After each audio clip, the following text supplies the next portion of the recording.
저는 50대 아줌마입니다. 정말 세월이 빨라요. 결혼하고 정신없이 자식 낳아 키운 게 엊그제 같은데 벌써 다 큰 딸이 월급 받았다고 맛있는 것도 사주고 남자친구 생겼다고 신나서 이야기하는 걸 보면 신기하기만 하답니다. 여기까지 들으면 제가 참 평범한 대한민국 아줌마 같네요. 하지만 저는 그렇게 평범하게 살아온 사람은 아닙니다. 어린 시절도 결혼 생활도 녹록치가 않았어요. 저희 아버지는 여러 면에서 참 대단하신 분이었어요. 시골 동네기는 했어도 대대로 동네에서 알아주는 집안의 외아들이셨는데 어릴 때부터 도련님 소리를 들으며 자라서 그런지 정말 이기적이고 자기 자신밖에 모르는 분이셨죠. 저는 아버지가 너무 싫었어요. 돈 많이 벌고 재산이 많으면 뭐 하겠어요. 마누라는커녕 자식까지도 항상 뒷전인 분인데요. 어느 정도였냐면 저는 매일 밤 엄마가 도망가기라도 할까봐 무서워서 어머니 옷깃을 붙들고 잤어요. 어린애가 보기에도 아버지 같은 사람하고 어머니가 살기 싫을 것 같다고 생각했던 것 같아요. 왜냐고요? 누가 봐도 아버지는 망나니였어요. 어머니가 딸을 낳았다는 이유만으로 구박하고 쉴 새 없이 바람 피우는 것도 모자라서 술을 먹고 들어오면 어머니 몸에 손찌검까지 하셨어요. 딸인 제가 보는 앞에서도 말이죠. 그랬으니 제가 자는 사이 엄마가 도망가기라도 할까봐 불안하고 무서웠던 것 같아요. 엄마 없이 아버지 같은 인간이랑 단둘이 살고 싶지는 않았거든요. 그런데 어느 날부턴가 아버지의 태도가 달라졌습니다. 바로 제게 동생이 생겼거든요. 떡두꺼비 같은 남자 동생이요. 저와 15살이나 차이가 나는 동생이었습니다.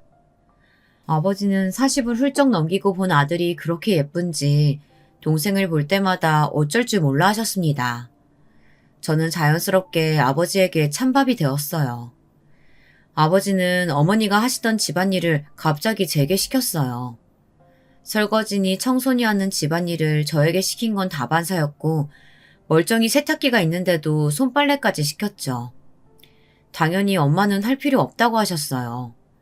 하지만 아버지는 대놓고 저를 구박하고 미워하셨습니다. 엄마가 동생 키우느라 힘든데 걔집애가 집안일을 도울 생각을 해야지. 매일 그렇게 뒹굴뒹굴하고 있으면 되겠어? 이 정도 집안일은 여자면 다 미리부터 배워놔야 되는 거야. 나중에 네가 시집가서 집안일도 제대로 못 해봐라. 부모가 뭘 가르쳤냐고 시부모가 친정부모 욕하지 않겠어? 아버지는 어린 딸에게 집안일 좀 시키겠다고 참 말도 안 되는 핑계를 댔습니다. 그런 걱정할 필요 없어요. 난 절대 시집 안 갈 거니까. 행여나 시집 갔다가 아버지 같은 남자 만나면 어떡해요. 저는 얼른 어른이 되고 싶었습니다. 하루라도 빨리 아버지에게서 벗어나고 싶었거든요. 이년 말하는 것 좀 봐. 그렇게 아버지가 싫으면 이 집에 왜 붙어 있어? 괜히 밥 축내지 말고 당장 나가! 아버지는 제가 말대꾸를 할 때마다 어지간히 구박하셨어요. 저는 겉으로만 큰 소리 칠 줄 알았지 사실 애잖아요. 정말로 아버지가 저를 집에서 쫓아내기라도 할까봐 속으로는 무서웠습니다. 그런데 아버지는 제게 해도 해도 너무했어요. 동생이 커갈수록 더 하셨죠. 50이 넘은 지금까지도 생생하게 기억나는 일이 있습니다. 동생이 새돌이 넘었을 때쯤이었어요. 어머니가 잠깐 장을 보러 간 사이 낮잠을 자는 동생과 함께 있었습니다. 어머니는 금방 올 테니 만약 동생이 깨면 잠시만 놀아주고 있으라고 하셨어요. 저는 자는 동생이 귀여워서 옆에 함께 누워 있었습니다. 그런데 그때 아버지께서 현관문을 세게 닫고 들어오셨어요. 소리가 얼마나 큰지 곤히 자던 동생이 놀라서 몸을 벌떡 일으키다가 서랍에 머리를 쾅 찧었습니다. 동생은 머리를 부여잡고 시끄럽게 울었어요. 그 순간 저는 동생을 달래려고 안아 올리려고 하는데 아버지께서 갑자기 버럭 소리를 질렀어요. 그리고는 동생을 획 뺏어가셨습니다. 이년이? 너 아무도 없다고 지금 네 동생 때린 거지? 이 조그만 게 어디 때릴 때가 있다고 때려? 아이고, 지 엄마 앞에서는 착한 척 하더니만 네가 동생만 예쁨 받는다고 셈이 났구나. 때리기는 누가 때렸다고 그래요. 아버지가 시끄럽게 들어와서 애가 놀라서 부딪혔잖아요. 이거 아주 쓸모가 없다니까. 너 한 번만 더 우리 3대 독자 울리면 내가 가만히 안 둘 거니까 각오해. 그때의 서러움은 도무지 말로 다 표현이 안 됩니다. 아들이라는 게 그렇게 대단한 걸까요? 아니면 아버지는 그냥 저라는 아이가 미우셨던 걸까요? 그날 일로 어린 마음에 얼마나 상처를 받았는지, 그전까지는 그렇게 제가 동생을 예뻐했었는데 그날 이후로는 동생도 더는 귀엽지가 않더라고요. 동생을 볼 때마다 그날 일이 떠올라서요. 그렇게 시간이 흘러 저는 고등학교 졸업을 얼마 남기지 않고 있었습니다. 어느 날 집에 손님 한 분이 오셨어요. 여기가 우리 딸이에요. 얘가 저를 닮아서 키도 크고 인물이 아주 좋다니까요. 저는 아버지가 갑자기 왜 저러시나 했습니다. 한 번도 제 앞에서는 저런 말을 한 적이 없었거든요. 그런데 다 이유가 있었습니다. 아예 작정하고 저를 집에서 내쫓을 생각이셨던 거예요. 그렇네요. 인물도 곱고 아주 은순해 보이는 게 맏며느리감으로 너무 좋겠어요. 알고 보니 집에 온 손님은 동네에서 유명한 중매쟁이였어요. 이 집 저 집 다니면서 조건을 맞춰 혼담을 주고받고 다니는 그런 아줌마였죠. 저는 아버지가 정말 저를 두고 이야기하는 게 맞는지 다시 한번 똑똑히 들었습니다. 그런데 정말 저를 가지고 하는 말이 맞았어요. 저는 너무 당황했습니다. 아버지가 저를 대학에 보내줄 거라는 기대도 안 했지만 그렇다고 성인이 되자마자 저를 결혼시키려고 할 줄은 꿈에도 몰랐거든요. 여보, 요즘 세상이 어느 때인데 이제 고등학교 막 졸업한 애를 가지고 시집은 무슨 시집이에요.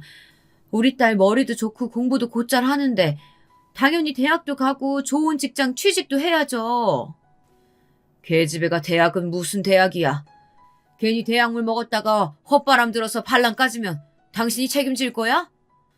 볼 거라고는 내 딸이라는 거 말고는 아무것도 없는데 한 살이라도 어릴 때 보내야 그나마 돈이라도 좀 있는 집에 시집 보낼 거 아니야.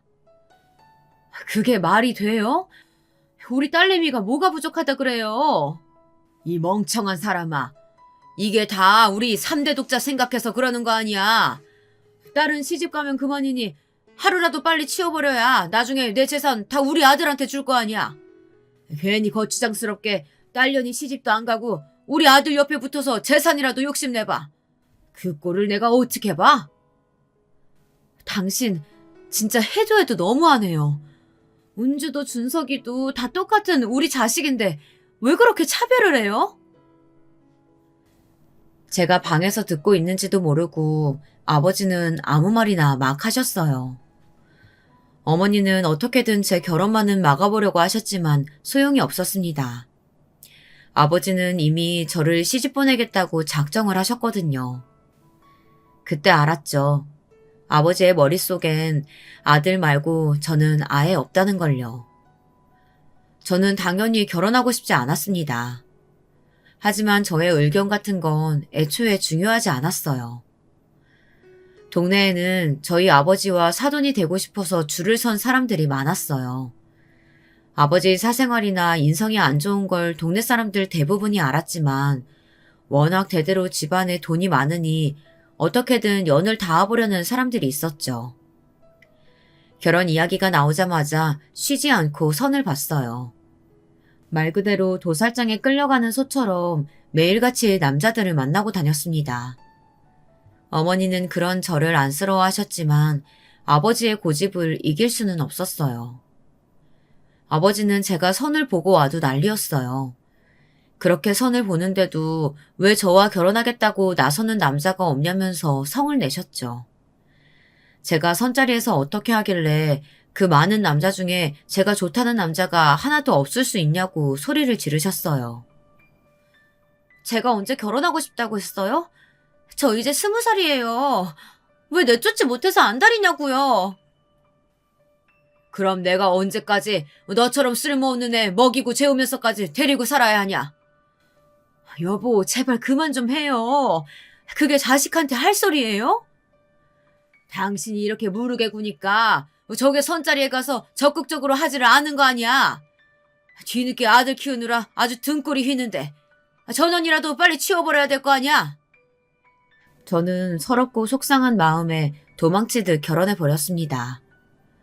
아버지에게 모진 소리를 들었던 그날 이후 바로 다음 선자리에서 만난 남자와 말이죠. 맞선 보고 난 뒤 딱 3번 데이트하고 바로 결혼했습니다. 어떤 남자인지 뭐라는 남자인지도 잘 모르면서 그냥 아무 생각 없이 결혼해버렸어요. 제 실수였죠. 처음엔 뭣도 모르고 지옥 같았던 그 집에서 벗어났다는 것만으로도 행복했어요. 하지만 그 행복은 길지 않았습니다. 당연한 일이었죠.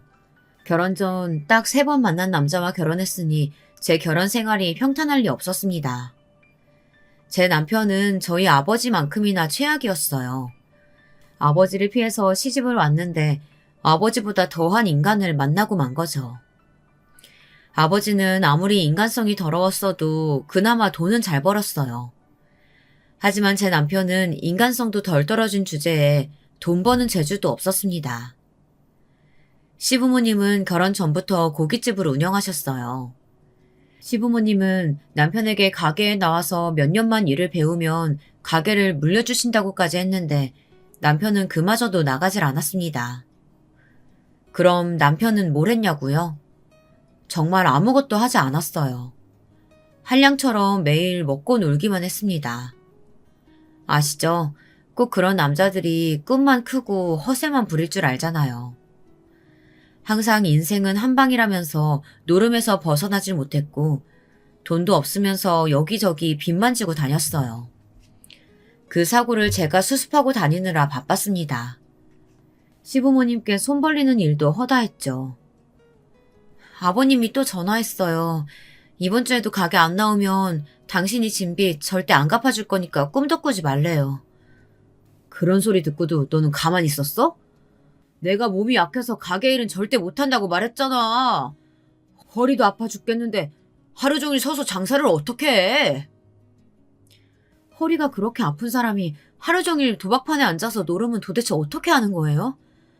그리고 이번 달 생활비는 어떻게 할 거예요? 지금 당장 애 기저귀 살 돈도 없는데. 생활비 없으면 네가 친정에 가서 받아오면 될 거 아니야. 부저 친정 아버지 뒀다가 어디다 써? 이럴 때 쓰는 거지. 우리 생활비를 왜 친정에서 가져와요? 가장인 당신이 벌어와야지. 저는 복이 없어도 어떻게 이렇게 복이 없을 수가 있을까요? 잘못한 것도 없이 욕먹고 구박받는 건 그냥 제 팔자인가 봅니다. 결혼 전과 결혼 후에도 변한 게 없었어요. 그나마 제가 버티고 살 수 있었던 건 자식 때문이었습니다. 제게는 눈에 넣어도 아프지 않을 소중한 딸이 하나 있었습니다. 거지 같은 남편이라도 참고 살 수 있었던 건 남편은 딸아이라면 끔찍했다는 겁니다. 저희 아버지와는 다르게 말이죠. 저와 남편은 사이는 별로였어도 딸 하나만큼은 보란듯이 곱게 키웠습니다.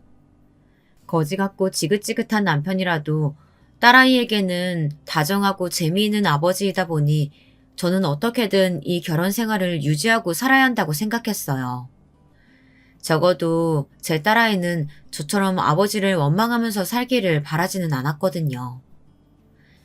그래서 저는 딸아이 앞에서는 항상 행복한 척하며 살았습니다. 남편과도 싸우지 않기 위해서 노력하면서 살았어요. 그러니 자연스레 제가 많이 참고 살 수밖에 없었죠. 하지만 제가 참으면 참을수록 남편은 점점 더 도가 지나쳤습니다. 월급 받았지? 나 잠깐 나갔다 오게 돈 좀 줘. 월급 받으면 뭐해요? 나갈 데가 얼마나 많은데. 돈 필요하면 당신이 나가서 벌어와요. 이 예편네가 쥐꼬리만한 돈 좀 벌어온다고 어디서 유세야? 빨리 돈 안 내놔? 네가 자꾸 돈 가지고 이렇게 치사하게 굴면 내가 장인한테 가서 돈 달라고 할 수밖에 없어. 아버지가 그렇게 호락호락해 보여요? 우리 아버지 돈 달란다고 아무한테나 돈 주는 그런 허구 아니에요. 내가 왜 아무나야? 대단하신 우리 장인의 하나뿐인 사위인데. 남편은 아무래도 제 친정의 배경만 보고 냅다 저와 결혼한 것 같았어요. 처가닥 보면서 평생 놀고 먹으려고요. 제 남편이지만 참 지긋지긋한 인간이었습니다. 저는 정말로 남편이 저의 아버지를 찾아갈 거라고는 생각도 못했어요. 남편은 틈만 나면 저희 친정아버지를 찾아가 돈을 받았어요. 안 봐도 뻔했죠. 남편은 항상 딸아이 핑계를 대며 아버지에게 돈을 받아오는 것 같더라고요. 저희 아버지 아시죠? 아무리 돈이 많아도 딸한테 쓰는 돈은 조금이라도 아까워하시는 분이요. 그랬으니 제 남편한테 돈을 줄 때마다 저를 못살게 구셨습니다. 저는 아버지의 말도 안 되는 잔소리가 듣기 싫어서 더 말도 안 되는 소리로 받아쳤어요. 이게 다 아버지한테 배운 거였죠. 아버지와는 제가 결혼하고 나서 1년에 딱 2번 명절에만 만났는데도 아버지는 저를 볼 때마다 한심해 하셨어요. 저도 그런 아버지를 볼 때마다 치가 떨리게 싫었고요. 아버지는 나이가 들수록 저를 없는 자식 취급하고 동생인 아들만 챙기셨어요. 저야 어릴 때부터 이미 익숙한 일이다 보니 아무렇지 않았지만 남편은 늘 불만이 많았습니다. 아버지가 운영하시던 건설회사에서 동네의 오래된 시장 재개발을 맡으셨어요. 저는 그 소식도 남편에게 들어서 처음 알았습니다. 그 일을 동생인 준석이가 맡아서 하기로 했다고요. 장인어른 너무하신 거 아니야? 버젓이 맞사이가 여기 있는데 어떻게 나한테는 회사 일을 아예 맡기실 생각도 안 하시고 아무것도 모르는 새파랗게 어린 처남한테 맡기신다는 거야. 남편은 시부모님 고깃집 일에는 관심도 없으면서 엄한 저희 아버지 회사 일에 관심이 많았습니다. 가만 보면 머리가 참 나쁜 사람인 것 같아요. 딱 봐도 아버지께서 저를 예뻐하지도 않는데 사위까지 챙기실 리가 없잖아요. 아버지가 남편에게 회사 일을 맡길 거라고 기대하는 게 어이가 없었습니다. 준석이는 아버지 일 배운다고 대학도 그쪽으로 전공했잖아요. 아버지가 믿고 맡기시는 게 당연하죠. 뭐야? 당신 지금 나 대학 안 나왔다고 무시하는 거야? 내가 이래봬도 이 동네에 아는 사람이 얼마나 많은데 내가 장인어른 회사에 들어가기만 하면 무조건 능력 인정받는다니까? 당신은 어떻게 된 게 마누라라는 여자가 남편 내조를 이렇게 못하냐? 당장 장인어른한테나 회사에서 일 좀 배우게 해달라고 말해봐. 남편은 되지도 않는 억지를 부렸습니다. 그럴 때마다 저는 난감했어요. 아버지께서 제 부탁 같은 걸 들어줄 리가 없었고 그 귀하디 귀한 하나뿐인 아들 말고 제 남편을 데려다 일을 가르칠 일은 절대 없었죠. 제 남편이 조금이나마 가능성이 있는 사람이라면 또 모르겠습니다. 그럼 제가 자존심을 좀 굽히고 정말 아버지에게 부탁했을지도 몰라요. 하지만 제 남편이라는 인간은 도저히 어디 내놓기가 부끄럽다 보니 제가 아버지에게 남편 일을 부탁한다는 건 상상도 할 수 없었죠. 역시나 제 남편은 구제불능이었습니다. 어쩌다 이런 인간을 만나게 됐을까요? 제가 분명히 기대하지 말고 얌전히 있으라고 했는데 이 인간은 참지 못하고 또 아버지를 찾아갔더군요. 제 앞에서 이야기한 것처럼 이 집의 맞사위인데 왜 기회를 주지 않냐고 아버지에게 따져 물었나 봐요. 가만히 계실 아버지가 아니었습니다. 연락도 없이 앞에 나타난 사위가 마음에 들 리가 없었죠. 거기다가 대고 남편은 계속 우겼나 봐요.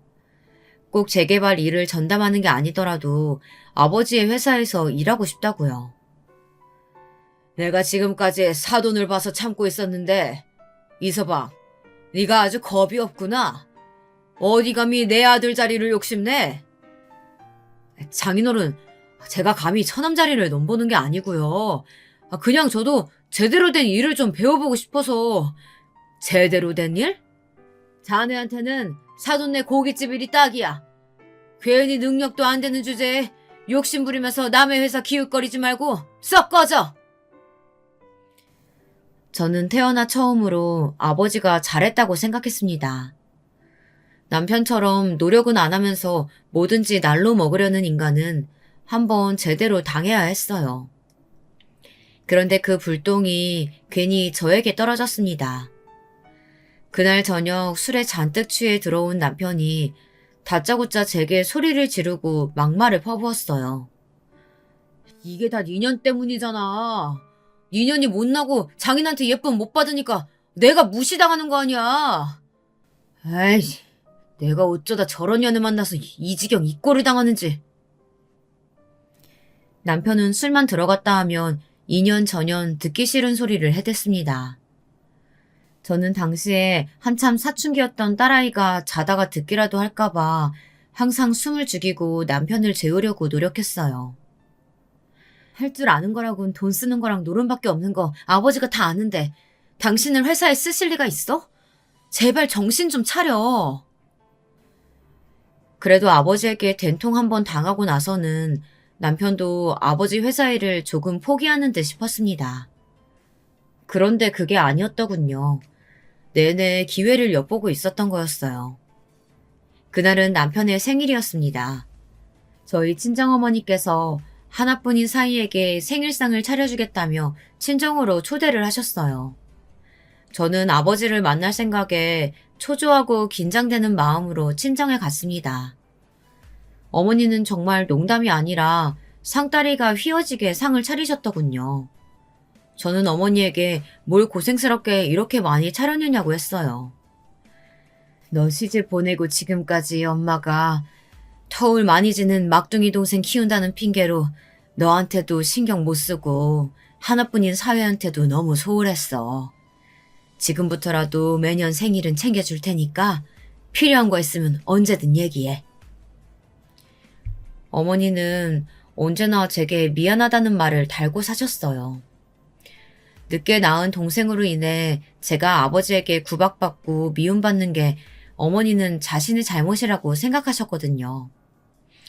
그럴 때마다 저는 어머니 때문이 아니라 아버지가 못난 탓이라고 이야기했지만 제 말에도 어머니의 마음은 편하지 않으셨나 봐요. 그때였습니다.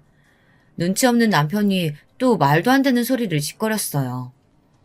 장모님, 그러면 제 생일 기념으로 꼭 받고 싶은 선물이 하나 있는데요.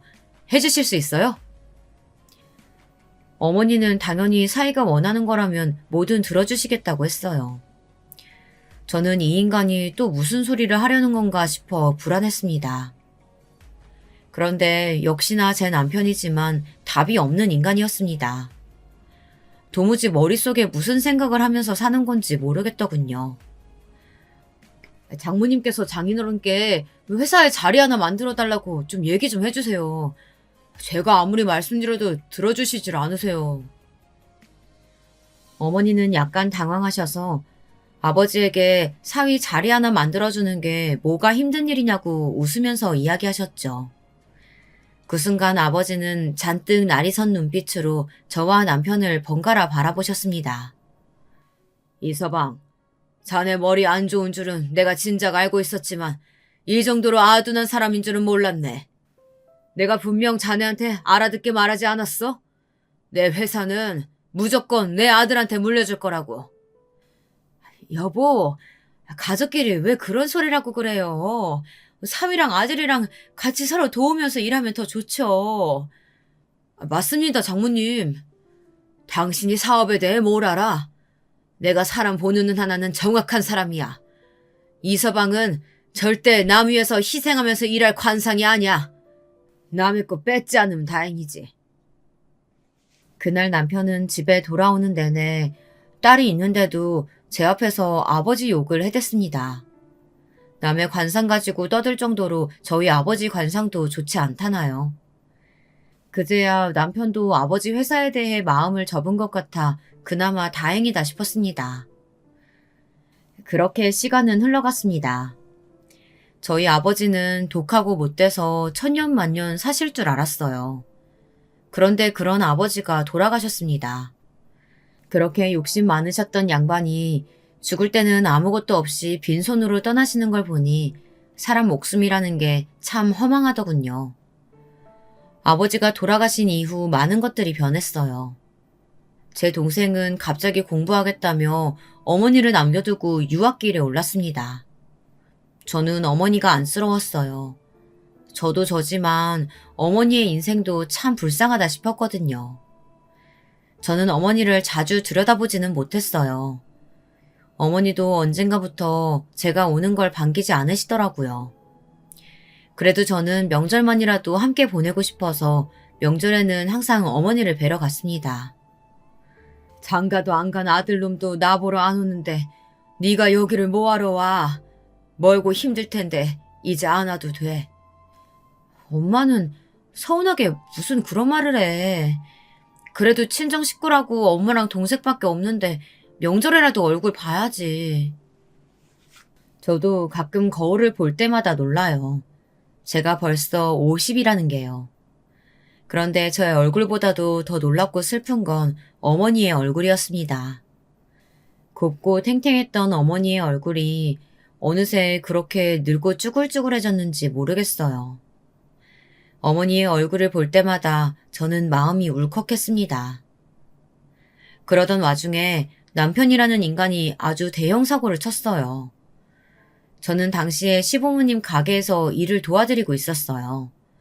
시부모님도 이제 연세가 많아서 두 분이 가게를 운영하기 힘들어 하셨거든요.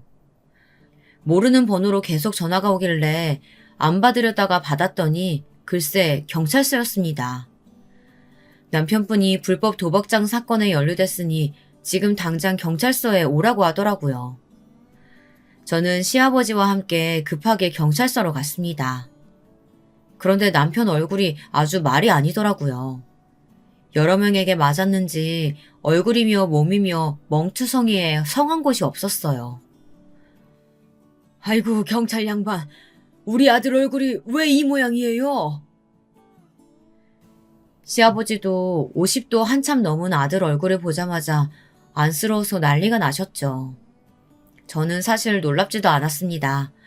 또 어디서 도박이나 하다가 싸움이 붙어서 한바탕 했을 게 뻔하니까요. 역시나 제 생각이 맞았습니다. 불법 카지노처럼 된 도박장에 간 남편은 함께 도박한 일행들에게 당한 거였어요. 알고 보니 함께 도박한 일행들이 제 남편만 빼고 다 같은 한패였던 거죠. 여러 명이 제 남편을 속이겠다고 처음부터 작정하고 사기 도박을 한 거였어요. 연거푸 돈을 잃은 남편이 중간에 눈치를 채고 판을 뒤집고 난리를 치자 이 사기꾼들이 단체로 남편을 때렸다네요. 그래서 온몸을 맞은 남편이 화장실에 숨어서 경찰에 신고한 거고요. 현장에 출동한 경찰들은 싸움도 싸움이었지만 현장 자체가 판돈이 오고 간 불법 도박장이었기 때문에 바로 현장에 있던 일행들을 다 잡아온 거라네요. 다행히 그날은 조사만 받고 경찰서에서 금방 풀려났습니다. 하지만 저는 남편이 너무 한심했어요. 시아버지도 마찬가지였고요. 너는 도대체 언제 정신 차릴래? 내가 너 때문에 우리 며느리랑 손녀부기가 부끄러워 죽겠다. 이제 그놈의 노름에서 손 좀 떼고 가게 나와서 일이나 해. 뜨거운 불 앞에서 고기 굽는 건 죽어도 싫다니까요. 아이, 멍청한 년. 너는 경찰서에 혼자 오면 될 걸 굳이 왜 다 늙은 아버지까지 끌고 오고 난리야. 남편 망신당하는 꼴을 꼭 시아버지에게 보여야 속이 시원하겠냐? 너 이 새끼 어디서 감히 마누라한테 연소리를 해?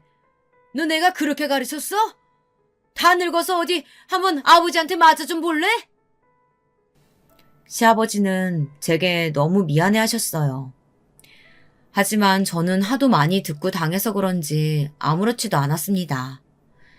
오히려 남편 말대로 괜히 마음 약하신 시아버지를 모시고 왔나 싶더군요. 됐어요, 아버님. 하루 이틀 일도 아닌데요, 뭐. 당신 한 번만 더 이런 일 있으면 당신 딸한테 말해버릴 테니까 이제 좀 제발 정신 차려요. 뭐야? 내 딸한테 괜한 소리만 했단 봐. 내가 너 가만히 안 둬? 못난 남편 길들이는 방법은 이미 알고 있었습니다. 이 인간이 철은 없어도 딸이라면 아주 끔찍했어요. 혹여나 딸이 아빠가 경찰서에 갔다 온 사실을 알게 될까봐 제게 입단속을 시켰습니다. 저는 아버지가 돌아가셨다는 사실을 깜빡 잊고 살 정도로 정신없이 살았습니다. 철딱서니 없는 남편 뒷지닥거리에 하루아침에 혼자가 된 어머니가 신경 쓰였죠. 어느 날이었습니다. 집에서 텔레비전을 보는데 갑자기 뉴스 속보가 나왔어요. 지방에 비가 많이 와서 곳곳이 침수되고 산사태 위험이 있다는 뉴스였죠. 자세히 보니 저희 어머니가 계시는 친정에서 가까운 곳이었어요. 저는 걱정되는 마음에 곧바로 어머니에게 연락을 드렸습니다. 집도 워낙 오래된 집이라 괜찮을까 싶더라고요. 핸드폰을 들고 있는 내내 마음을 졸였습니다. 어머니께서 전화를 안 받는 게 너무 무서웠어요. 그런데 계속 통화가 안 되더라고요. 너무 걱정됐습니다. 갈 때마다 귀찮게 뭐하러 오냐고 하시기야 했지만 그래도 제가 전화하면 꼬박꼬박 받으셨거든요. 저는 고민할 거 없이 곧바로 친정집으로 내려갔습니다. 그런데 제 예상이 맞았어요. 글쎄 그 오래된 집이 빗물에 토사가 밀려들어와 쑥대밭이 되어 있더라고요. 다행히 집안에는 아무도 없었습니다. 저는 동네를 뛰어다니며 어머니의 소식을 아시는 분이 있는지 알아보러 다녔어요. 다행히도 우연히 만난 동네분이 비 피해로 대부분의 동네 주민들이 마을회관에 모여있다는 이야기를 들었습니다. 저는 곧바로 마을회관으로 달려갔어요. 다행히도 그곳에 어머니가 계셨어요. 저는 어머니를 보자마자 하마터면 눈물을 쏟을 뻔했습니다. 이 난리가 났는데 한시라도 빨리 자식들한테 전화를 해야지. 왜 이런데 이러고 있어요. 아이고, 다들 바쁜데 뭐하러 연락해. 바쁘기는 뭐가 바빠요. 하나밖에 없는 어머니가 이 지경인데 바빠도 와야지. 내가 부모라고 너한테 해준 게 뭐가 있다고 염치 없게 신세를 져. 내 걱정은 하지 말고 얼른 집에 가. 내가 어떻게 혼자 집에를 가요. 빨리 들어가서 짐 가지고 나와요. 나랑 같이 우리 집으로 가게. 가긴 내가 왜 너희 집으로 가. 됐어. 비만 그치면 도청에서 나와서 바로 집 정리 도와준다고 했으니까 그때까지만 마을회관에서 지내면 돼. 저는 어떻게든 어머니를 모시고 집으로 오고 싶었지만 어머니는 사이가 있는데 당연히 말도 안 되는 소리라고 난리를 치셨어요. 저는 어쩔 수 없이 혼자 집에 돌아왔습니다. 그런데 아무래도 마음에 걸려서 어머니에게 돈이라도 붙였어요. 그러자 어머니에게 바로 전화가 왔더라고요. 아이고, 너 미쳤어? 왜 갑자기 엄마한테 100만 원을 보내고 그래? 이서방이 알면 가만히 있겠어? 돈 다시 붙여줄 테니까 괜한 짓 하지 말어. 엄마나 좀 그만 좀 해요. 당연히 이서방이 보내주라고 해서 보낸 거야. 그러니까 잔말 말고 그냥 써요. 괜히 돈 아낀다고 아무거나 먹지 말고 따뜻하고 맛있는 걸로 사드세요. 저는 속상하다 못해 화가 났습니다. 젊어서는 그렇게 남편 눈치 보며 사시더니만 이제는 하다하다 사위 눈치까지 보시니 저도 모르게 욱하더라고요. 그래서 제 남편도 알고 있다고 거짓말을 했어요. 그래야 어머니 마음이 조금이나마 편하실 것 같아서요. 어머니 성격에 남편 몰래 드리는 돈이라고 하면 절대 받을 리 없으니까요. 저는 구분등으로 절뚝거리며 마을 회관 안으로 들어가는 어머니의 뒷모습이 한참 동안 잊혀지질 않았습니다. 그날 밤은 밤새도록 속상한 마음에 잠을 한숨도 자지 못했습니다. 그런데 예상치도 못한 일이 벌어졌어요. 다음날 제가 집에 들어갔더니 거실에 제 짐을 누가 다 던져놨더라고요. 그 모습에 놀라서 설마 도둑이라도 들었나 싶었습니다. 그런데 그 순간 남편이 씩씩거리면서 방에서 나왔어요. 너, 이 여우 같은 년, 감히 너희 집구석에 돈을 보내? 네가 그러고도 무서워할 줄 알았어? 남편은 어떻게 알았는지 제가 어머니에게 돈을 보내드린 걸 알고 있더라고요. 애초에 당신 돈도 아니었는데 내가 친정에 돈을 주던 말던 무슨 상관이야. 뭐야? 이에펜나가 미쳤나? 내가 돈 내놓으라고 할 때는 돈 없다고 딱 잡아떼더니만 어디서 돈이 나서 100만 원이나 친정으로 빼돌려. 남편은 제가 100만 원을 보낸 것까지 알고 있었어요. 아, 이제야 알겠다. 네가 매일 돈 없다고 징징대던 게 돈 버는 족족 친정에 퍼다 날라서 돈이 없던 거였구나. 내가 이럴 줄 알았어. 장인어른이 죽으면서 재산 다 처남한테 줬지? 그래서 이게 지 엄마 버리고 외국으로 도망간 거였어. 못나도 너무 못난 남편은 이제 하다하다 의심병까지 생겼는지 있지도 않은 일까지 의심하며 사람을 들들 볶더군요. 말도 안 되는 소리로 괜한 사람 잡지 마. 내가 친정에 돈을 퍼주든 어쩌든 당신하고는 아무 상관없는 일이니까 신경 꺼. 어떻게 알았나 싶더니만 남편이라는 이 인간이 뉴스에서 나오는 속보를 보고 어머니에게 연락을 했나 봐요. 그래도 꼴의 사위라고 걱정이 돼서 그랬냐고요? 그럴 리가 없죠. 이 인간이 전화한 이유는 딱 하나였습니다. 저희 친정집이요. 그 집이 걱정돼서 그런 거였죠. 아버지가 죽고 그나마 남은 재산이 그 집뿐이라고 생각했거든요. 그런데 거기다가 대고 어머니는 돈을 받은 게 미안하다고 고맙다고 인사치레를 하셨나 봐요. 제가 사위가 주라고 했다고 거짓말을 했으니 어머니는 진짜 사위가 100만 원이나 보낸 줄 알고 말이죠. 어이구 멍청한 년. 장인은 너 딸이라고 자식 취급도 안 해서 있는 재산 다 네 남동생한테 줬다는데 너는 뭐가 좋다고 장모님 뒤치다거리까지 하고 있냐? 그 집은 비와서 다 망가진 거 아니야? 다른 재산은 몰라도 장모님 돌아가시면 그 집이라도 받아내야 할 거 아니야. 남편은 또 시작이었습니다. 아버지가 살아계실 때는 아버지에게 잘해야 재산이라도 남겨주실까 싶어 그 앞에서는 찍소리도 못하더니만 아버지가 돌아가시고 나서부터는 저를 매번 저런 식으로 무시했어요. 그리고 어머니가 홀로 살고 계시는 그 집을 자꾸만 노리고 있었죠. 어머니 사시는 집은 당연히 어머니 집인데 받아내긴 뭘 받아내. 설사 내가 물려받는다고 해도 그건 내 집이지 당신하고는 상관없으니까 신경 쓰지 마. 당신 아버지 집이면 당연히 내 집이지. 장인 살아계실 때 내가 얼마나 잘했어. 그리고 너 같은 거 지금까지 데리고 살아줬으면 감사한 줄 알아야지. 어디서 큰 소리야 큰 소리는. 남편은 애초에 양심이라는 게 없는 사람 같았습니다. 결혼해서 지금까지 한 번도 돈이라고는 벌어본 적도 없고 남편 노릇, 사위 노릇 한 번 한 적 없으면서 어디서 감히 재산 이야기를 꺼내나 싶더군요. 당연히 이 인간이 좋아서 지금까지 참고 산 게 아니에요. 눈에 넣어도 아프지 않을 제 딸아이를 생각하고 저희 어머니를 생각해서 참고 있었던 거죠. 딸도 딸이었지만 저희 친정 어머니께서는 제가 일찍 시집간 거에 대해 항상 마음의 짐처럼 생각하셨어요. 하고 싶은 것도 많을 나이에 아버지의 성화에 못 이겨 잘 알지도 못하는 남자와 결혼했으니까요. 그때 아버지를 말리지 못한 거에 대한 죄책감이 어머니는 계속 있으셨던 것 같더라고요. 어머니는 제가 결혼한 이후 매일 물으셨어요. 남편과 사이는 좋은지, 시부모님은 잘해주시는지 말이죠. 그럴 때마다 저는 남편과 사이도 너무 좋고 시부모님도 잘해주신다고 할 수밖에 없었습니다. 어머니에게 걱정을 끼치고 싶진 않았으니까요. 그래서 저는 잘 사는 모습을 보여드리고 싶었어요. 그래서 저는 항상 괜찮다고 선의의 거짓말을 하곤 했습니다. 제가 돈을 보내놓고 사위가 보낸 거라고 하기도 하고 명절날 친정에 가지 않겠다고 버티는 남편을 대신해 저 혼자 딸아이를 데리고 가기도 했고요. 그럴 때마다 항상 시댁 고깃집이 바빠서 그런 거라고 둘러댔습니다.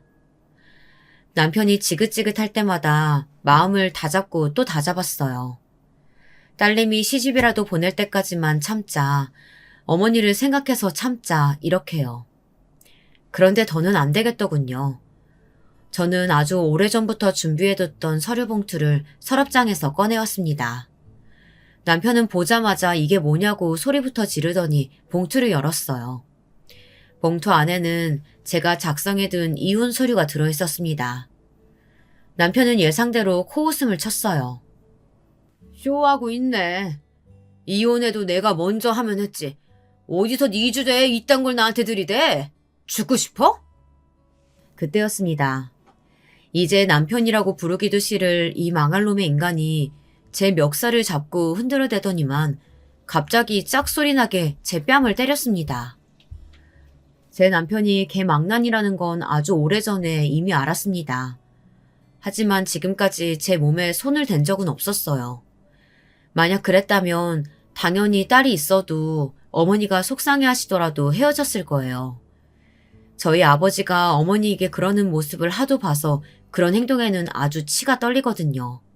절대 참아줄 수 없었어요. 그런데 결국은 이 인간이 제 앞에서 바닥까지 드러내더군요. 당신 지금 내 얼굴에 손댄 거야? 이 행동 책임질 수 있어?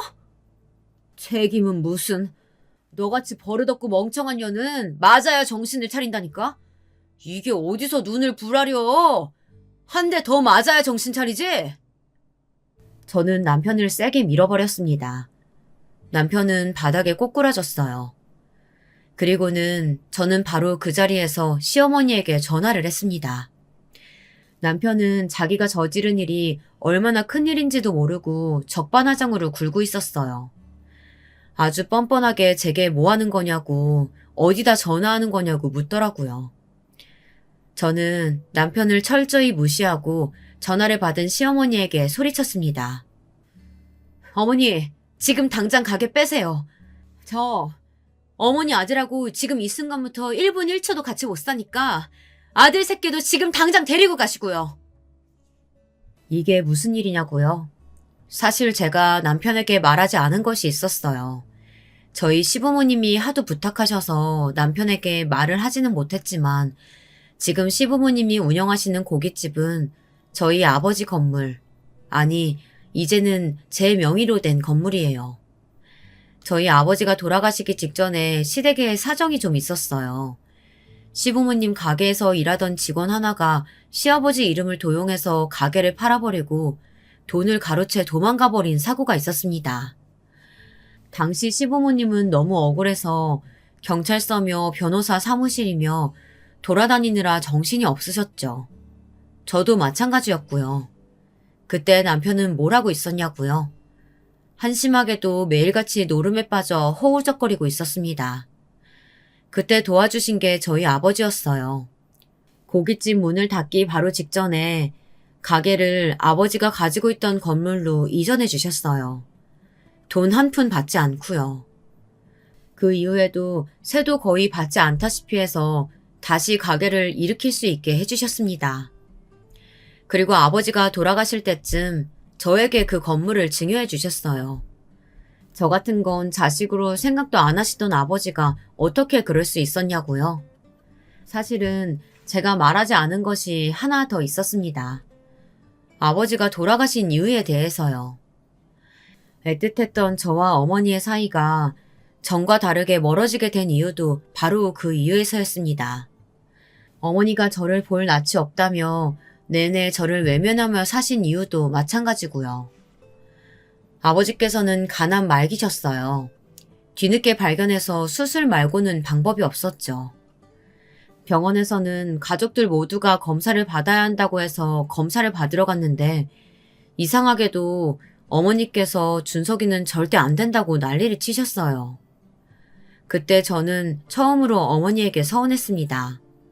저는 당연히 검사했는데 준석이는 아무 이유도 없이 무조건 안 된다고 하셨으니까요. 그런데 저희 아버지 아시죠?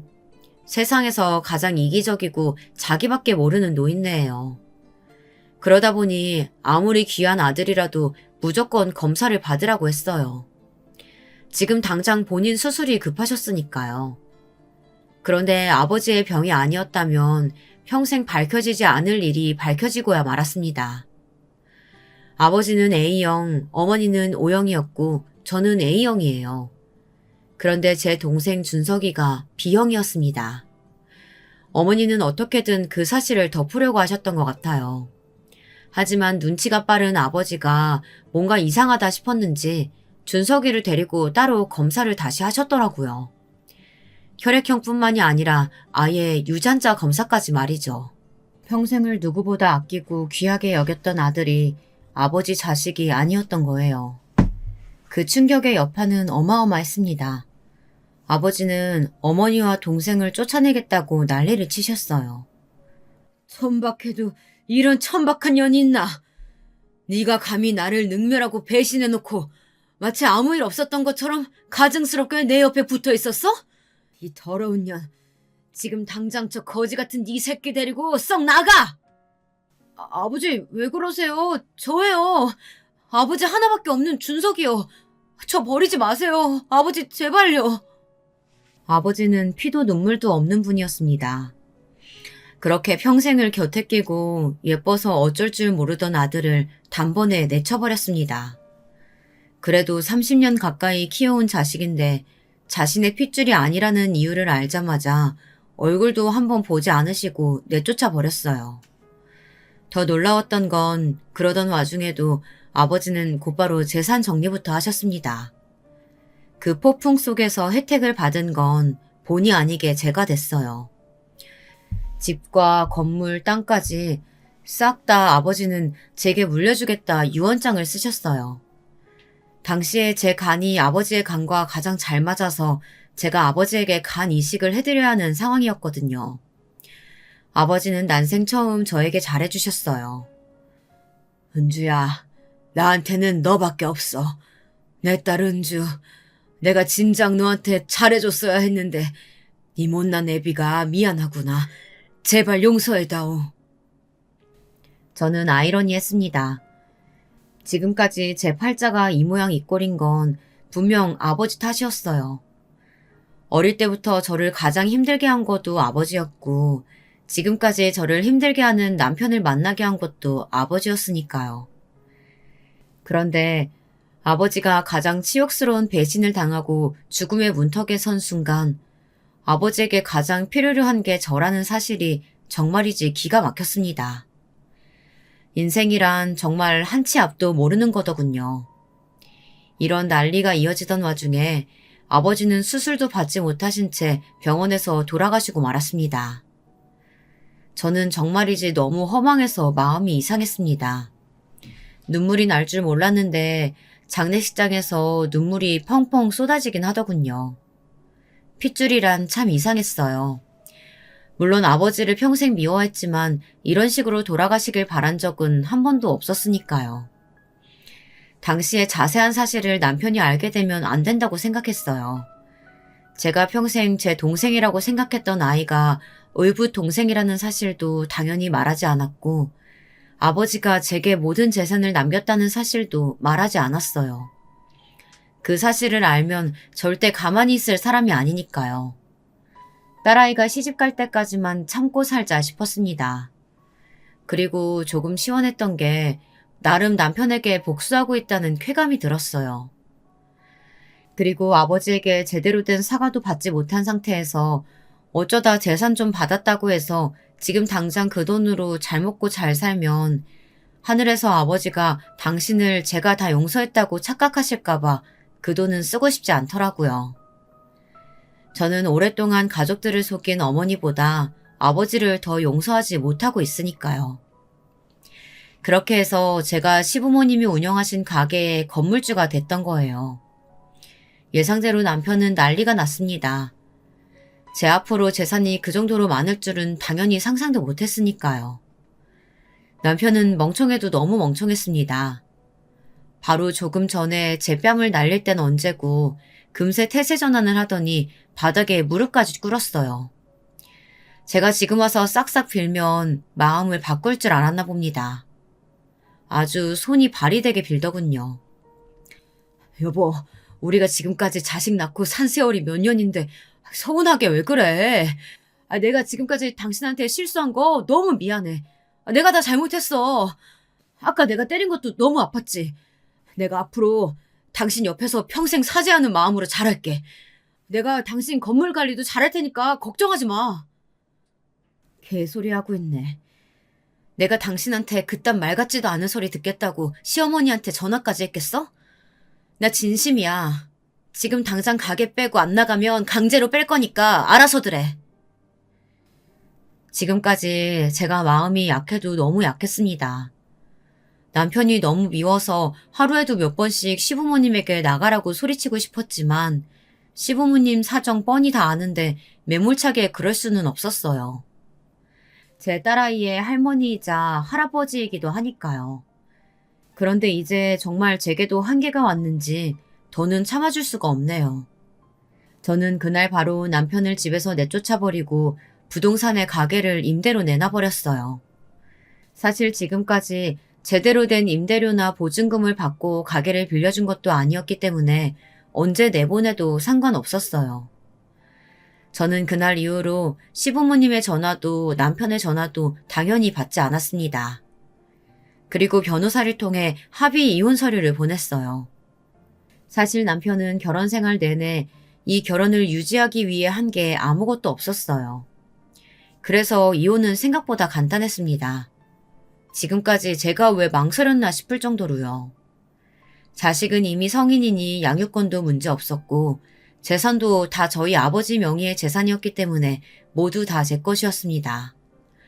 남편이 소송을 제기할 수도 있다는 가능성을 생각하고 있었지만 남편이 그 정도로 멍청하지는 않았는지 아직까지는 잠잠합니다. 사실 딸아이가 남편에게 액션을 하나 취하기는 했더라고요. 아빠, 만약에 엄마랑 조용히 합의 이혼 안 해주면 나중에 나 시집갈 때 결혼식장에 아예 못 올 줄 알아. 못난 인간이 그래도 자식이라면 끔찍해서 무섭기는 했나 보더라고요. 저는 이혼을 하고 나니 너무 편안했습니다. 평생 가슴 한구석이 꾹 막힌 것 같았는데 속이 다 뻥 뚫린 것 같았습니다. 더는 지금까지처럼 살고 싶지 않았어요. 딸아이도 성인이고 저도 모두에게 할 만큼 했어요. 이제는 불쌍한 저에게 보답을 좀 해주고 싶었습니다. 아버지가 너무 싫어서 아버지의 돈으로 편하게 살고 싶지 않았지만 지금은 제게도 그럴 자격이 있다고 생각이 듭니다. 그날 이후 어떻게 됐냐고요? 저는 곧바로 고향으로 내려가 수해 복구 작업부터 도왔어요. 어머니는 그러는 와중에도 제 눈치만 보셨어요. 제가 하는 대로 지켜만 보고 계셨죠. 제 눈에는 어머니가 안쓰럽기만 했습니다. 동생은 아버지가 돌아가시기 전 본인의 출생의 비밀에 대해 알자마자 어머니를 원망하며 유학을 핑계로 집을 나가버렸어요. 벌써 몇 년째 연락이 되질 않습니다. 어머니가 다른 남자와의 사이에서 동생이 생겨 나왔다는 게 저는 지금까지도 믿기질 않아요. 어머니처럼 소심하고 약한 분이 어떻게 그런 대범한 일을 저질렀을까 싶거든요. 하지만 같은 여자로서 이해는 합니다. 아버지 같은 사람과 산다는 게 쉽지 않다는 걸 누구보다 제가 가장 잘 아니까요. 어머니는 지금까지 저와 동생에게 항상 미안한 마음으로 사셨어요. 저는 제게 어머니를 미워하고 원망할 자격이 없다고 생각해요. 저는 어느 때보다 지금이 어머니가 가장 필요했으니까요. 저는 아버지가 남겨주신 땅에 새로 집을 짓고 있습니다. 저와 그리고 어머니, 제 딸아이까지 3대가 함께 살 집을 짓고 있어요. 언젠가 딸아이에게 사랑하는 사람이 생기면 언제든 떠날 수 있고 제 동생이 언제든 이 집으로 돌아오겠다고 하면 언제든 환영해 줄 수 있는 그런 아늑한 집을 지을 생각이에요. 그게 제가 아버지와 전 남편에게 할 수 있는 복수라면 복수였습니다. 저는 어느 때보다 지금이 행복합니다. 여러분도 언제나 자신이 원하는 방향으로 길을 잡고 가다 보면 마음의 행복이 찾아오실 거라고 생각합니다. 제 기나긴 이야기 들어주셔서 다시 한번 감사드립니다.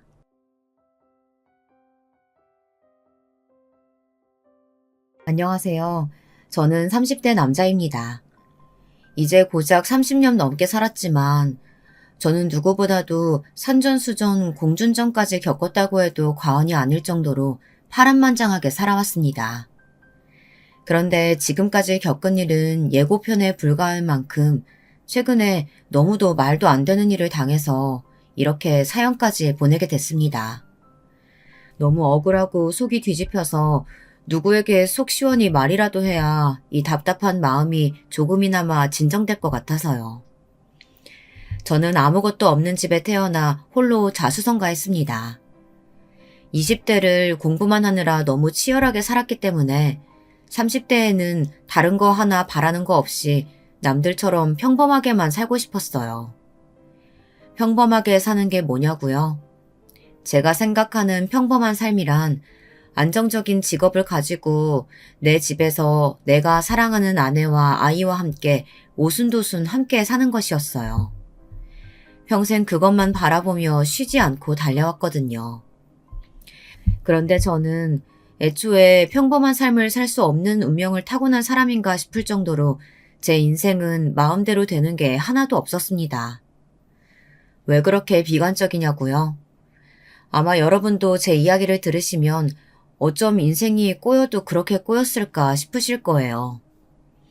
먼저 제가 어느 정도 없는 집에서 태어났냐면 저희 부모님은 아예 집이 없었어요. 월세나 전세라서 집이 없는 게 아니라 정말 집이라는 게 없었습니다. 사실 저희 부모님도 처음부터 가난했던 건 아니었어요. 아주 어릴 때는 그래도 큰 집은 아니었어도 세 식구가 살 정도의 집도 있었고 차도 있었던 걸로 기억해요. 그런데 제가 초등학생 때 아버지께서 하시던 사업이 쫄딱 망해버렸어요. 그 바람에 정말 세간살이 하나 없이 세 식구가 거리로 쫓겨났습니다. 빚쟁이들이 집에 들이닥쳐서 돈 되는 건 다 가지고 나갔거든요. 지금 당장 갚아야 할 빚도 많았고 세 식구 입에 풀칠이라도 해야 했으니 아버지와 어머니는 여기저기 돈을 벌러 다니셨어요. 그러다 보니 저를 맡길 곳이 없어서 급한 대로 저를 고모네 집에 보내셨습니다. 그때부터였던 것 같아요. 단란했던 저희 세 식구가 망가지기 시작한 건 말이죠. 사실 고모도 저를 돌봐줄 수 있는 상황은 아니었어요. 고모도 결혼한 지 1년도 채 되지 않은 새댁이었거든요. 고모도 처음엔 며칠만 저를 봐주면 되는 줄 알았을 거예요. 아버지도 고모에게 그렇게 이야기를 하고 저를 맡기셨으니까요. 그런데 생각보다 고모네 집에 오래 있었어요. 초등학교 때 고모 집에 들어가서 중학교 졸업할 때까지 그 집에서 살았으니 5, 6년은 고모 신세를 졌죠. 그때 저는 평생 먹을 눈칫밥을 다 먹은 것 같아요. 고모는 어떻게든 제 앞에서는 티를 안 내려고 하셨지만 고모부는 시간이 갈수록 제가 그 집에 있는 게 불편하셨는지 싫은 티를 팍팍 내셨어요. 밤만 되면 고모와 고모부가 다투시는 소리가 났어요. 제가 자는 줄 알고 고모부도 하신 소리겠지만 저는 항상 방에서 이불을 얼굴까지 감싸고 안에서 혼자 듣고 있었습니다. 저는 원래도 조용한 성격이었기 때문에 평소에도 고모나 고모부 눈에 거슬리는 행동은 하지 않으려고 부단히도 노력했어요. 그러다 보니 밤마다 들리는 고모부의 불만 섞인 말에 저는 점점 더 말이 없어졌고 고모와 고모부 눈치를 보느라 주눅이 들어 있었습니다. 저는 고모네 집에 살았던 그 몇 년을 떠올리면 다른 기억은 하나도 없었어요. 오로지 고모부 눈치만 보며 피해 다녔던 기억만 나요. 고모부가 출근하시기 전에 일찍 일어나서 먼저 학교에 갔어요. 그리고 고모부가 퇴근하고 오시기 전에 얼른 저녁을 먹고 방에 들어가서 아예 방 밖으로 나오질 않았죠. 아버지 어머니가 데리러 올 날만을 기다리면서요. 저도 당연히 1, 2년만 참고 기다리면 부모님이 데리러 올 줄 알았는데 그렇게 시간이 오래 걸릴 줄은 몰랐습니다. 부모님도 아마 사정이 있으셨을 거예요. 당시에 어머니 아버지도 떨어져서 살고 계셨거든요. 툭하면 빚쟁이들이 찾아왔기 때문에 한 곳에 계실 수가 없었던 것 같아요. 심지어 빚쟁이들이 어떻게 알았는지 고모네 집까지 찾아와서 아버지가 어디 계신지 물었던 적도 있었어요. 그래서 그랬는지 아버지는 본인이 어디에 있는지를 저나 고모에게도 이야기해주지 않으셨습니다. 그래도 빚을 갚으려고 많이 노력하시는 것 같았어요. 돈을 버는 족족 밀린 빚과 이자부터 해결하느라 아버지는 옷도 한 벌 못 사 입으시는지 만날 때마다 같은 옷에 같은 신발이었습니다. 그 모습을 볼 때마다 너무 속상했어요. 제가 아버지에게 일하는 게 힘들진 않으신지 물어도 아버지는 항상 괜찮다고만 하셨죠. 당시에 아버지는 집안 곳곳을 다니면서 공사 현장 일을 하셨고 어머니는 옷 만드는 미신 공장에서 숙식을 해결하며 일한다고 들었습니다. 부모님은 한 달에 한 번 정도 고모댁에 저를 보러 오셨는데요. 그럴 때면 제게 맛있는 것도 사주고 옷도 사주고 하셨어요. 부모님이 오시면 저야 당연히 좋으면서도 고모부 눈치가 보였어요. 저희 어머니가 좀 눈치가 없으신 편이었거든요. 우리 아들 못 본 사이에 왜 이렇게 말랐어? 혹시 고모랑 고모부가 눈치 주니? 왜 이렇게 홀쭉해? 어머니는 고모와 고모부가 있는 앞에서도 아랑곳하지 않고 이야기를 하셨어요. 저를 볼 때마다 말랐다면서 고모가 밥을 안 주는 거 아니냐라는 말부터 시작해서 고모부가 구박하는 건 아닌지 항상 물으셨죠. 그럴 때마다 저는 민망해서 어쩔 줄 몰랐습니다. 당신은 애한테 무슨 그런 소리를 해. 내 동생이 조카 구박할 애로 보여? 그거야 모르는 거지. 우리가 돈 있을 때야 아가씨가 잘하는 척 했을지 몰라도 이제는 당신 쫄딱 망했는데 우리한테 뭐하러 잘하겠어. 그렇게 걱정되면 당신이 진호 데리고 가서 살아. 그럴 거 아니면 부탁하는 처지에 괜한 소리 말고 밥이나 먹어. 아버지 사업이 망하기 전에도 부모님 사이는 좋지 않았어요. 두 분은 자식인 제가 보기에도 맞는 게 하나도 없었습니다. 가끔 보면 어떻게 만나서 자식까지 낳고 사셨을까 싶을 정도로 말이죠. 아버지는 가난한 집 장남으로 내내 가장으로 살아오신 분이어서 그런지 고지식하고 무뚝뚝한 분이셨어요. 어머니는 딸이 귀한 집 막내딸로 자라서 세상 물정이라고는 모르셨고요. 어머니 말에 의하면 아버지가 사업하는 사장님이라는 소리만 듣고 솔깃해서 시집을 왔다고 하더라고요.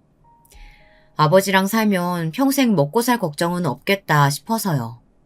그런데 사업이 망해버린 거죠. 아버지나 저도 이 상황이 힘든 건 당연했지만 누구보다 이 상황을 힘들어하고 견디지 못한 건 어머니였어요.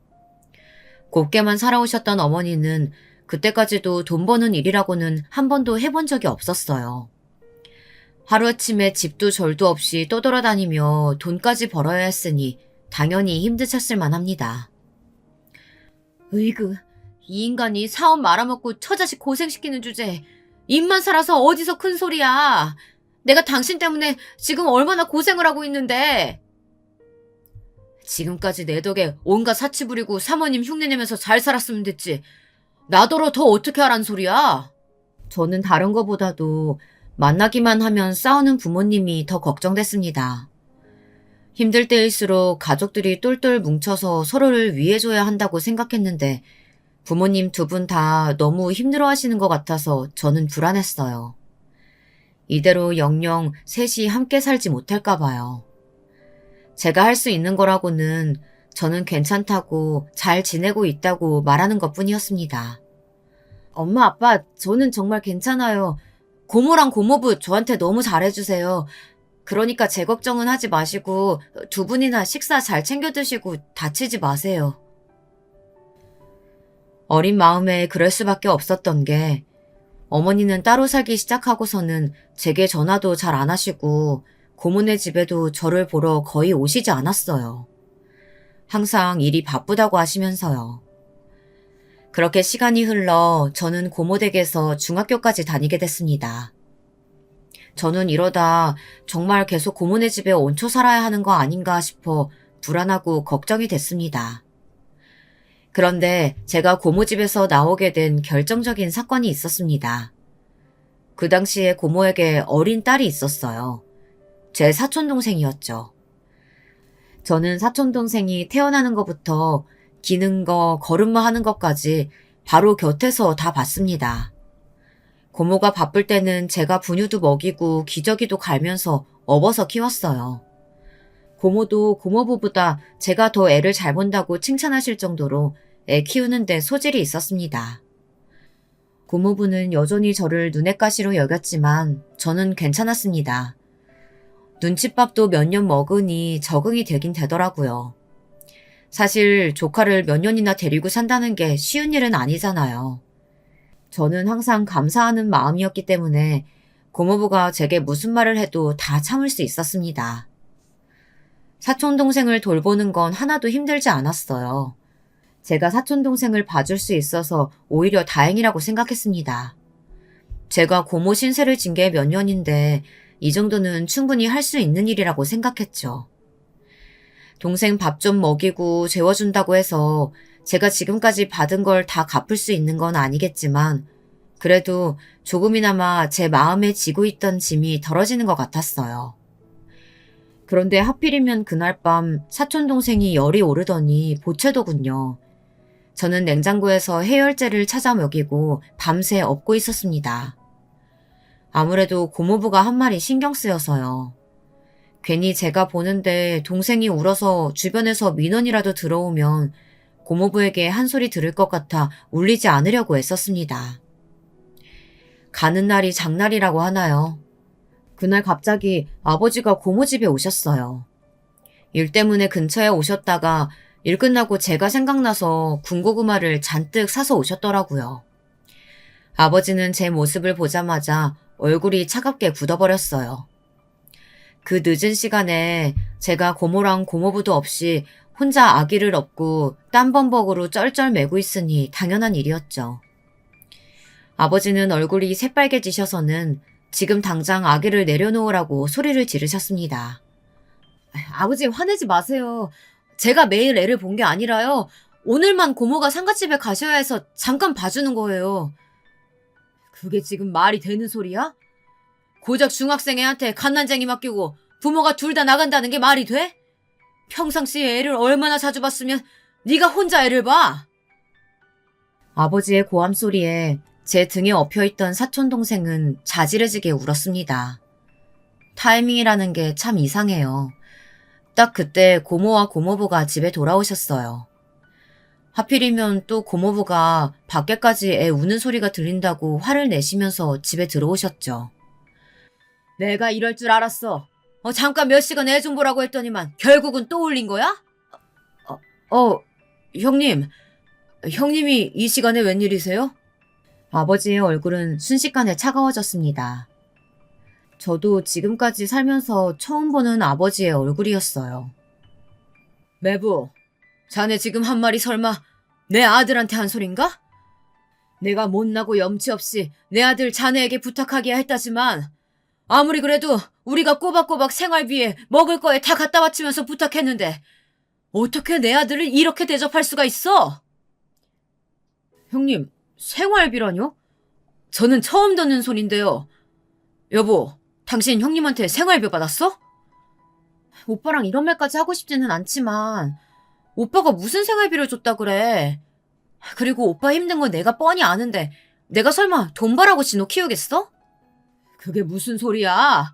내가 힘들어도 매달 꼬박꼬박 너한테 돈 보내라고 했는데. 저는 아버지와 고모, 고모부가 싸우지 않기만을 바랬어요. 세 분 모두 저에게는 소중한 가족이었으니까요. 아버지, 저 진짜 괜찮아요. 제가 고모 집에서 신세진 게 있는데 당연히 동생 볼 수도 있죠. 아버지는 제가 말을 하면 할수록 더 속상해 하셨어요. 그 순간 아버지는 그대로 바닥에 주저앉으시더니 눈물을 쏟으셨습니다. 저는 정말 괜찮아서 한 이야기였는데 아버지는 그날 제 모습이 안쓰럽고 참기 힘드셨나 봐요. 내가 잘못 생각했어. 아무리 거지 같은 집이라도 식구가 다 모여서 살아야 하는 건데 내가 우리 귀한 아들 남의 집에서 눈칫밥 먹는 줄도 모르고. 지금 생각해보면 아버지께서는 본인이 어떤 힘든 일을 겪든 어떤 대접을 받든지 그건 상관없이 오로지 저만 생각하면서 참아오셨던 것 같아요. 저만이라도 누구 앞에서든 절대 기죽지 않고 그전처럼 잘 살기를 바라셨던 거죠. 그래서 더욱더 믿을 수 있는 고모에게 저를 맡기신 거였고요. 고모라면 저를 잘 키워주실 수 있을 거라고 기대하면서요. 그랬으니 제가 전과는 달리 부쩍 철이 들고 주변 눈치를 살피는 모습이 아버지는 싫으셨던 것 같아요. 저는 안 그러려고 했다고 해도 아버지 눈에는 제가 달라진 모습이 확 티가 났을 테니까요. 오빠, 나는 지난 몇 년 동안 정말 내가 진호 엄마라고 생각하면서 지냈어. 오빠 속상한 마음 이해 못하는 건 아니지만 이렇게 그냥 가버리면 나 너무 속상해. 내가 아무리 못났어도 우리 진호, 우리 집 장남이야. 내가 바란 건 우리 진호 부족한 거 없이 옛날처럼 밝고 철없이 살길 바란 거야. 이 사람 저 사람 눈치 보면서 철들라고 너한테 맡긴 거 아니라고. 형님, 듣다 보니 기막혀서 가만히 못 들어드리겠네요. 아들이 철없이 해맑게 크길 바랬으면 사업을 망하지 마셨어야죠. 기껏 몇 년 동안 힘들게 키워줬더니 고맙다는 인사도 없이 너무 염치 없으신 거 아니에요? 그날 한바탕 난리가 났습니다. 아버지는 고모부 고모할 것 없이 닥치는 대로 소리를 퍼부으셨어요. 고모부는 아버지에게 지지 않고 같이 소리를 지르셨고 고모는 사촌동생을 안고 펑펑 우셨어요. 일이 왜 이렇게까지 꼬여버린 건지 모르겠더군요. 그날로 아버지는 저를 고모네 집에서 데리고 나왔습니다. 그래도 다행이었던 건 얼마 뒤 새 가족이 다시 모여 살 수 있었다는 거예요. 아주 잠깐이었지만요. 아버지는 여기저기서 돈을 끌어다가 집을 구하셨어요. 원래 살던 서울도 아니고 방도 하나뿐인 집이었지만 아무리 다 쓰러져가는 집이라도 세 식구가 함께 사니 저는 좋았어요. 그때까지만 해도 말이죠. 그런데 저와 제 부모님은 핏줄이니까 오랫동안 같이 살지 않다가 만나도 똑같이 좋았지만 아버지와 어머니는 그렇지가 않았나 봐요. 지금 와서 생각해보면 부부가 5년이나 넘게 떨어져서 살았으니 무슨 정이 남아있을까 싶기도 해요. 무엇보다 같이 살지 않았던 시간 동안 어머니가 많이 변하신 것 같았어요. 아예 아버지를 남편이라고 생각하지 않는 것 같았어요. 처음엔 먹고 사는 게 어려워서 어머니가 그러시는가 보다 싶었는데 시간이 갈수록 그게 아닌 것 같더라고요. 제가 봐도 도가 지나칠 정도로 아버지를 무시하고 화를 내셨어요. 그랬으니 두 분은 만나기만 하면 싸우셨죠. 이건 또 뭐야? 집 좁아서 애 책상 하나 놔둘 데도 없는데 당신 화장품 물려놓겠다고 지금 이 비싼 화장대를 산 거야? 이게 그냥 화장대가 아니야. 봐봐, 나무가 얼마나 좋은지. 몇십 년은 거뜬히 쓸걸? 아침마다 쭈그리고 앉아서 화장하는 건 너무 힘들단 말이야. 어머니는 혼자 나가서 사시는 동안 옷 만드는 공장에서 일했다고 들었었는데 일하면서 번 돈으로 다 옷이며 화장품만 사셨는지 어머니 짐은 좁은 단칸방을 거의 다 차지하고 있었죠. 상황이 달라졌는데도 예전에 살던 씀씀이를 여전히 버리지 못하셨더군요.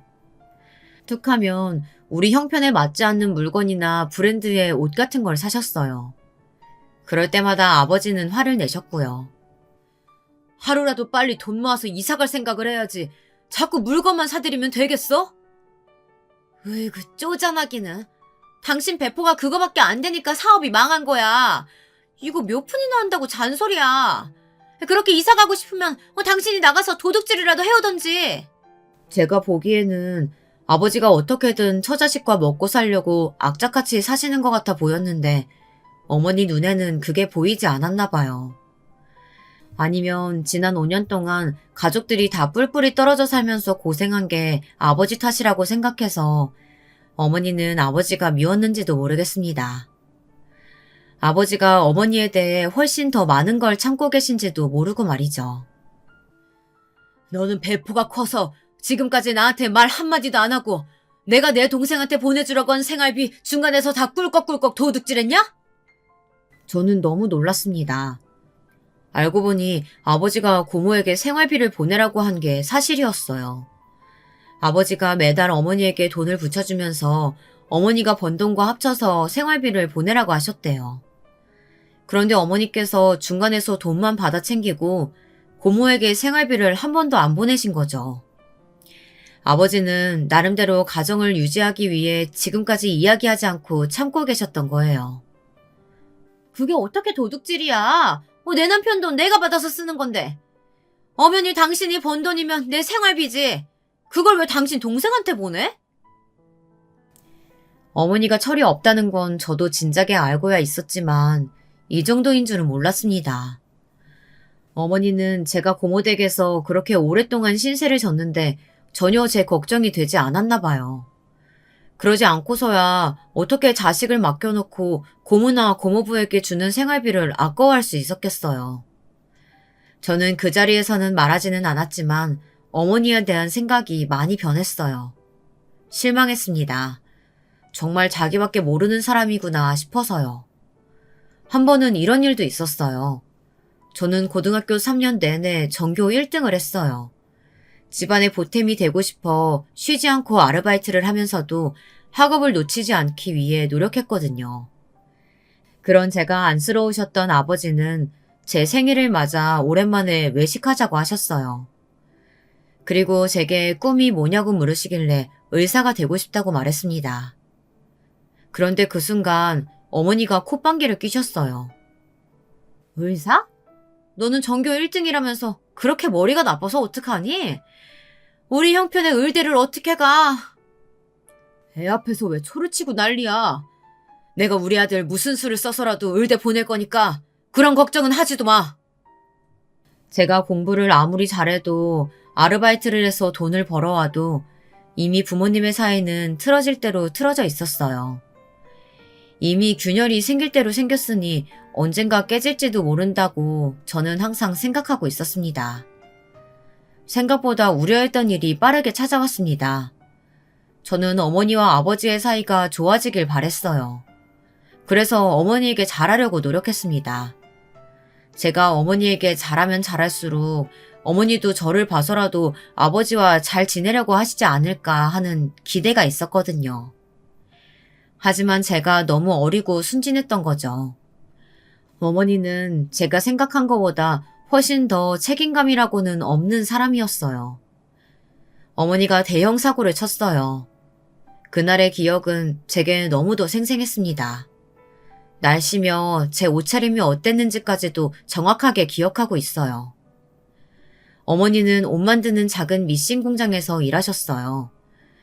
그 공장이 제가 다니던 학교 바로 근처에 시장 골목에 있었어요. 그날은 시험 마지막 날이라 학교가 일찍 끝났습니다. 배가 고파서 일부러 어머니가 일하시는 공장 근처로 갔죠. 점심시간이 다 된 것 같아서 어머니와 함께 점심이라도 먹으려고요. 그리고 겸사겸사 시험 잘 봤다고 자랑하고 싶었거든요. 어머니야, 제가 공부 잘해봐야 우리 형편에 대학이라도 가겠냐고 하셨지만 저는 사실 아르바이트를 해서 모아놓은 돈이 좀 있었어요. 그 돈이면 그래도 한 학기 등록금 정도는 될 테니 제가 대학만 들어가면 열심히 일해서 어머니 일 안 하고 쉬게 해드리겠다고 이야기할 생각이었습니다. 그러니까 아버지와 싸우지 말고 조금만 기다려달라고요. 그런데 공장 앞에 다 왔을 때쯤 이상한 간격을 목격했습니다. 글쎄 어머니가 주변을 기웃거리더니 공장 옆에 작은 골목으로 빠른 걸음으로 쏙 들어가 버리더라고요. 저는 아무래도 이상해서 어머니의 뒤를 따라갔습니다. 그런데 어머니가 그렇게 주변을 살피며 은밀하게 사라진 이유가 있었더군요. 잠시 뒤 웬 남자와 함께 시장 안에 있는 작은 모텔 건물로 들어갔습니다. 그때 제 나이 19살이에요. 남자 여자가 모텔에 들어가면 뭘 하는지 정도는 다 알고 있었습니다. 저는 한 발자국도 거기서 움직일 수가 없었어요. 그때까지만 해도 제가 잘못 본 거라고 헛걸 본 거라고 믿고 싶었거든요. 그래서 확인이 필요했습니다. 정말 모텔에 들어간 아줌마가 어머니가 맞는지 그리고 함께 따라 들어간 남자는 누군지 말입니다. 잠시 뒤 모텔에서 어머니가 나왔어요. 그것도 아까 함께 들어간 남자와 팔짱을 끼고 아주 다정하게요. 어머니 옆에 있는 남자를 보고 저는 다시 한번 놀랐습니다. 제가 아는 얼굴이었어요. 바로 어머니가 일하는 공장 사장이었습니다. 전에 어머니 공장 근처에서 보고 인사를 한 적이 몇 번 있었어요. 사장이라고 소개하면서 아저씨는 제게 용돈까지 줬거든요. 분명 저 남자도 유부남이었습니다. 제가 알기로는 제 또래의 딸도 하나 있다고 들었거든요. 저는 도저히 화가 나서 그대로 숨어만 있을 수는 없었습니다. 엄마, 이 아저씨랑 도대체 무슨 사이야? 왜 이 아저씨랑 모텔에서 나오는 건데? 너 뭐야? 너 지금 학교에 있어야 할 시간 아니야? 네가 왜 여기 있어? 어머니는 하나밖에 없는 아들이 시험을 보는지 시험이 끝났는지 아예 모르고 계시더군요. 사실 이상한 일도 아니었습니다. 그러고 보면 어머니는 아버지 사업이 망하고 가족이 뿔뿔이 흩어지고 나서부터는 제게 일절 관심이 없었어요.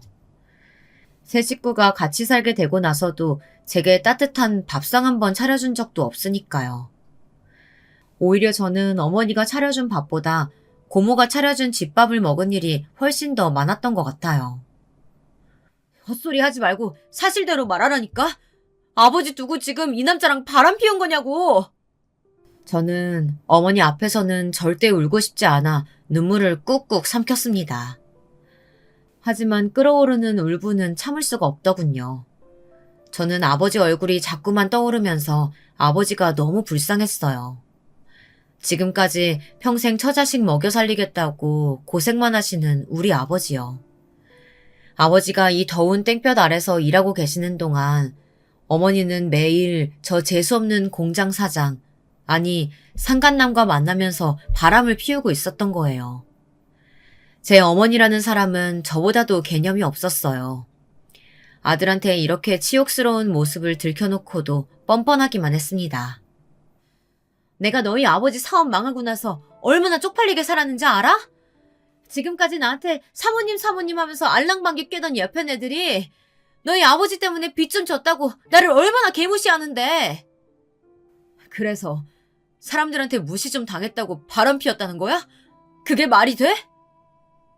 날 이렇게 초라하고 비참하게 만든 게 너희 아버지잖아. 너는 너희 아버지 같은 사람하고는 못 살겠는걸. 그럼 어떡해? 어머니는 자신의 잘못을 조금도 인정하지 않고 모든 걸 다 아버지 잘못으로 넘겼어요. 그 순간 똑똑히 알겠더군요. 제 어머니라는 여자에 대해서요. 나이만 먹었지 어머니는 어른이 아니었어요. 그냥 자기 자신밖에 모르는 파렴치한이었죠. 저는 그날 혼자 집에 돌아왔습니다. 집에 돌아와서도 어머니와 한마디도 하지 않았어요. 제가 제 눈으로 본 일을 아버지에게 말씀드려야 하나 말아야 하나 고민이 많았습니다. 몇 날 며칠을 밤을 꼬박 새웠어요. 그런데 제 어머니라는 여자는 정말이지 답이 없는 여자더군요. 무책임함의 끝판왕이었어요. 어머니는 며칠 뒤 집을 나가버렸습니다. 달랑 쪽지 하나 남겨놓고 집을 나가버린 거죠.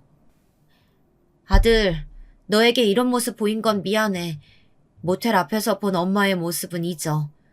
네가 아직 어려서 엄마를 이해 못하겠지만 엄마도 참을 만큼 참았단다.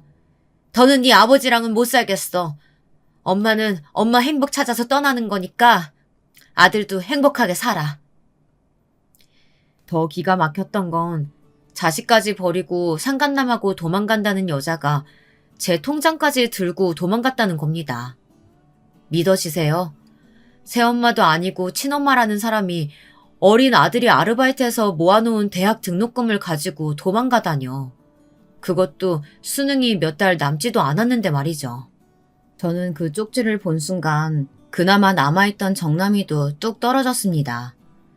제 몸속에 흐르는 어머니의 피를 뺄 수만 있다면 다 뽑아버리고 싶을 정도였어요. 하지만 문제는 거기서 끝이 아니었습니다. 아버지께서 돌아가셨어요. 공사 현장에서 일하시던 아버지는 안전 문제로 고층에서 추락하셔서 그 자리에서 돌아가셨습니다.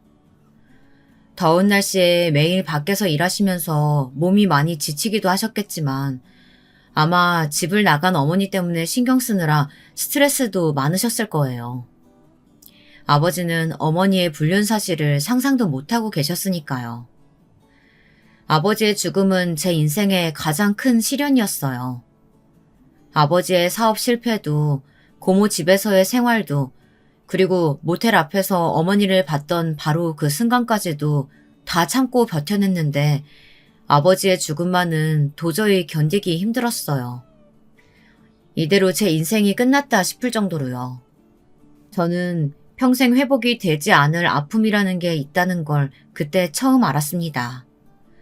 아버지가 다시 살아나서 제 앞에 나타나지 않는다면 이 아픔은 절대 끝나지 않을 것 같았어요. 저는 그래도 수능은 잘 봤습니다. 평소 보던 실력만큼 봤기 때문에 학교 선생님들께서는 제가 당연히 의대에 진학할 거라고 생각하셨어요. 물론 얼마 전까지만 해도 저도 꿈꾸던 일이었으니 당연했습니다. 하지만 몇 달 사이에 많은 게 변했어요. 제게 더는 꿈도 희망도 없었습니다. 그때 제게 가장 많은 위로가 되어준 분은 다름 아닌 고모였습니다. 고모는 아버지의 장례식장부터 해서 모든 과정을 다 도와주셨어요. 만약 고모가 없었다면 저는 아버지를 제대로 보내드릴 수 없었을 거예요. 그리고 가장 감사했던 부분은 다시 한번 저를 걷어주셨다는 겁니다. 아버지와 살던 집을 다 정리해서 제 짐을 고모댁으로 옮겨주었어요. 이제는 어린애도 아니고 고3이면 성인이나 다름없는데도 고모는 저를 외면하지 않으셨어요. 철없는 반항심에 오히려 제가 다 필요 없다고 계속 고모를 밀어냈는데도 고모는 저를 버리지 않으셨습니다. 고모에게 쑥스러워서 말은 못했지만 아마 그때 고모가 아니었다면 저는 이미 이 세상에서 사라져 버렸을지도 몰라요. 고모는 제가 다니던 학교까지 직접 찾아와서 선생님과 입시 상담도 해주셨어요. 그리고는 바로 제게 원서 작성부터 하게 하셨고요. 지금 생각하면 부끄럽지만 당시에 마음이 아주 된통 꼬여있던 저는 선생님께도 고모에게도 대학 갈 생각이 없다고 마구 우겼습니다. 대학에 가서는 뭐해요? 어차피 제 인생 이미 다 망했어요. 엄마는 날 버렸고 아버진 죽어버렸고 제가 무슨 수로 대학을 가요? 네 마음 고모가 다 헤아릴 수는 없지만 고모는 절대 너 이대로 주저앉게 두지 않아. 돈 때문에 그런 거면 걱정하지 마. 됐어요. 고모 돈도 고모부 돈도 한 푼도 안 받을 거예요. 그때는 왜 그랬는지 누구의 도움도 받고 싶지 않았습니다. 괜한 자존심을 부렸어요. 내가 왜 널 도와줘? 너 돈 많아. 너랑 아빠랑 살던 집 보증금 뺀 거랑 너희 아버지 사고로 보험금 나온 거 고모가 10원 한 푼도 안 빼돌리고 다 네 통장에 넣어뒀어. 그 돈으로 대학도 가고 너 하고 싶은 거 다 해. 넌 그래도 돼. 그럴 자격 충분히 있어. 제가 그 돈으로 어떻게 대학을 가요? 아버지 목숨값으로 제가 어떻게 잘 먹고 잘 살 수가 있냐고요. 너희 아빠 몰라?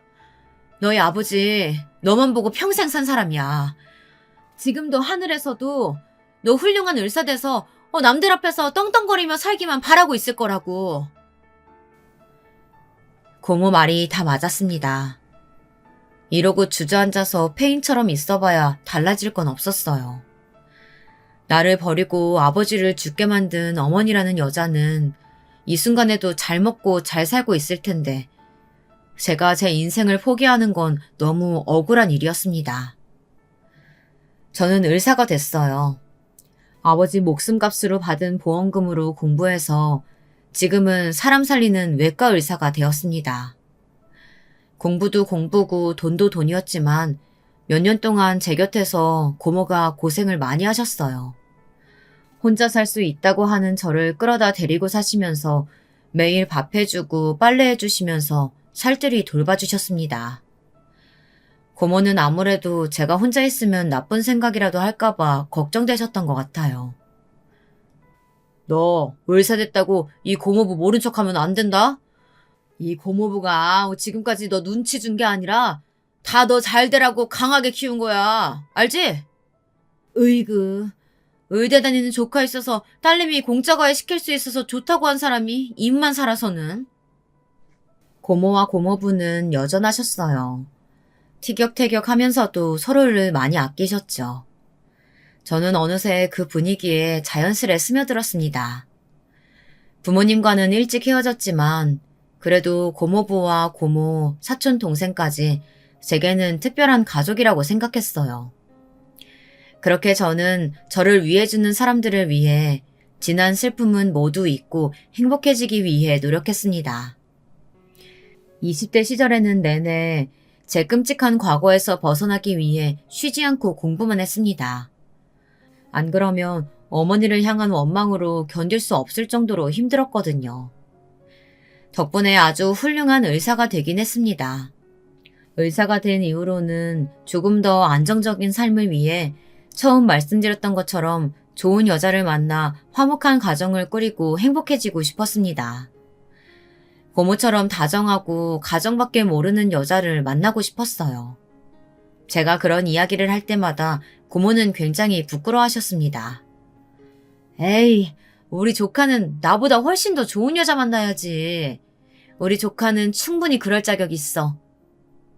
고모는 언제나 제 편이 되어주셨습니다. 항상 불안하고 미래를 두려워하는 저를 위해 좋은 말만 해주셨어요. 그렇게 시간이 흘러 제게도 사랑이 찾아왔습니다.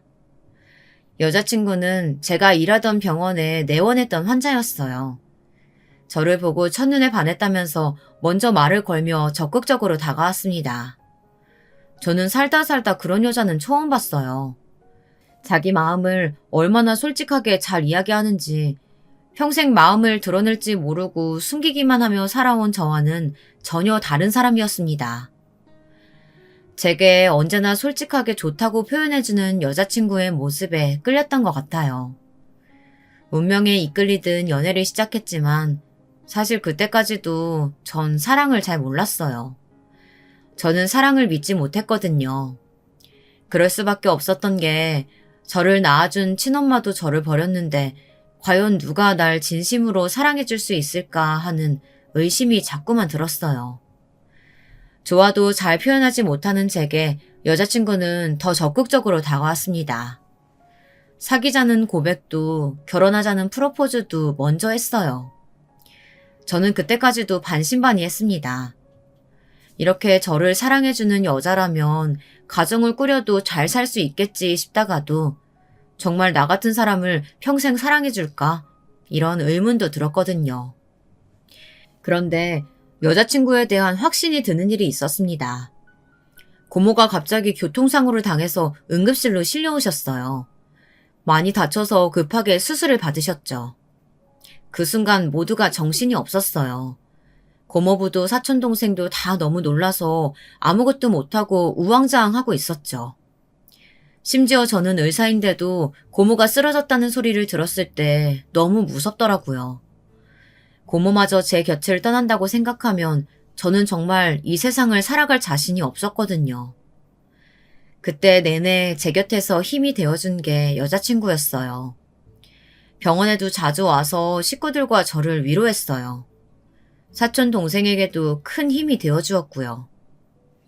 다행히 시일이 좀 걸리긴 했지만 고모는 회복하고 퇴원을 하셨습니다.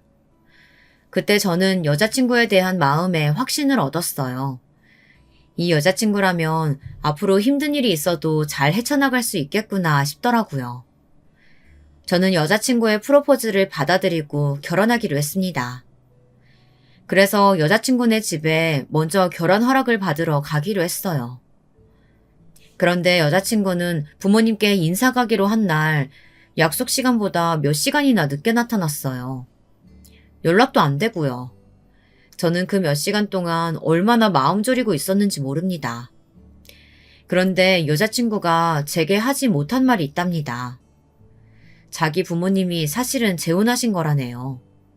여자친구의 아버지와 어머니가 헤어지시고 지금의 새 어머니와 재혼하셔서 새 어머니가 여자친구를 키워주셨대요. 저는 연애하는 동안 한 번도 들은 적 없었던 이야기라 당황하기는 했지만 그래도 그런 이유로 제 마음이 달라질 건 없었습니다. 오히려 항상 밝고 해맑아 보였던 여자친구에게 그런 사정이 있었다는 게 마음 아팠습니다. 그리고 더 여자친구가 대단해 보였어요. 저는 제가 힘들다는 이유만으로 평생 마음을 닫고 다가오는 사람들도 믿지 못하며 살았는데 여자친구는 힘들어도 언제나 자신감을 가지고 씩씩하게 살아온 것 같아서요. 새어머니인 게 뭐 어때서. 나는 친엄마가 남자랑 바람나서 나 두고 도망갔잖아. 나한테 그런 건 전혀 중요하지 않아. 우리 둘이 서로 아끼고 사랑하는 게 중요하지. 고마워, 자기야. 새엄마, 나한테는 고마운 분이거든. 엄마랑 아빠가 이혼하고 나서 많이 힘들었었는데 새엄마가 옆에서 많이 챙겨주셨어. 나도 부모님보다 고모 가족이랑 더 오래 살았잖아. 자기 마음 이해해. 나도 고모랑 고모부 안 계셨으면 절대 지금의 내가 없었을 거야. 진심이었습니다. 새어머니든 친어머니든 평생 여자친구를 책임지고 잘 키워주셨잖아요. 저도 고모와 함께 산 세월이 더 많았으니 누구보다 잘 이해할 수 있었죠. 여자친구는 집에 가는 내내 새어머니 성격이 특이하다는 이야기를 연신했어요. 저는 여자친구와 결혼까지 결정할 정도로 많이 좋아했기 때문에 예비 처가댁 식구들이 어떤 분들이시든 다 괜찮았습니다. 그런데 여자친구네 집에 도착하자마자 저는 경악을 금치 못했습니다. 정말이지 말도 안 되는 일이 벌어졌어요. 여자친구네 집에 도착했을 때 예비 장모님이라며 저를 맞이해 주신 분이 다름 아닌 제 친어머니였습니다. 쪽지 한 장 덜렁 남기고 저를 버리고 떠나버린 제 어머니 말입니다. 이런 미친, 말도 안 돼. 도대체 당신이 왜 여기 있어? 저는 눈을 몇 번씩 감았다 뜨기를 반복했습니다. 혹시나 이게 다 꿈인가 싶어서요. 그런데 꿈이라고 하기엔 너무 생생했습니다. 세월엔 장사가 없다더니 팽팽하게 고왔던 얼굴에 어느새 자글자글한 주름이 생겼더군요. 그래도 단번에 알아봤습니다. 평생 원망하며 미워했던 얼굴이니까요. 그때 여자친구의 아버님도 거실로 나오셨습니다. 그런데 그 얼굴도 제가 아는 얼굴이더군요. 제가 어머니만큼이나 원망하고 미워해서 평생 잊히지 않았던 바로 그 사람이었습니다.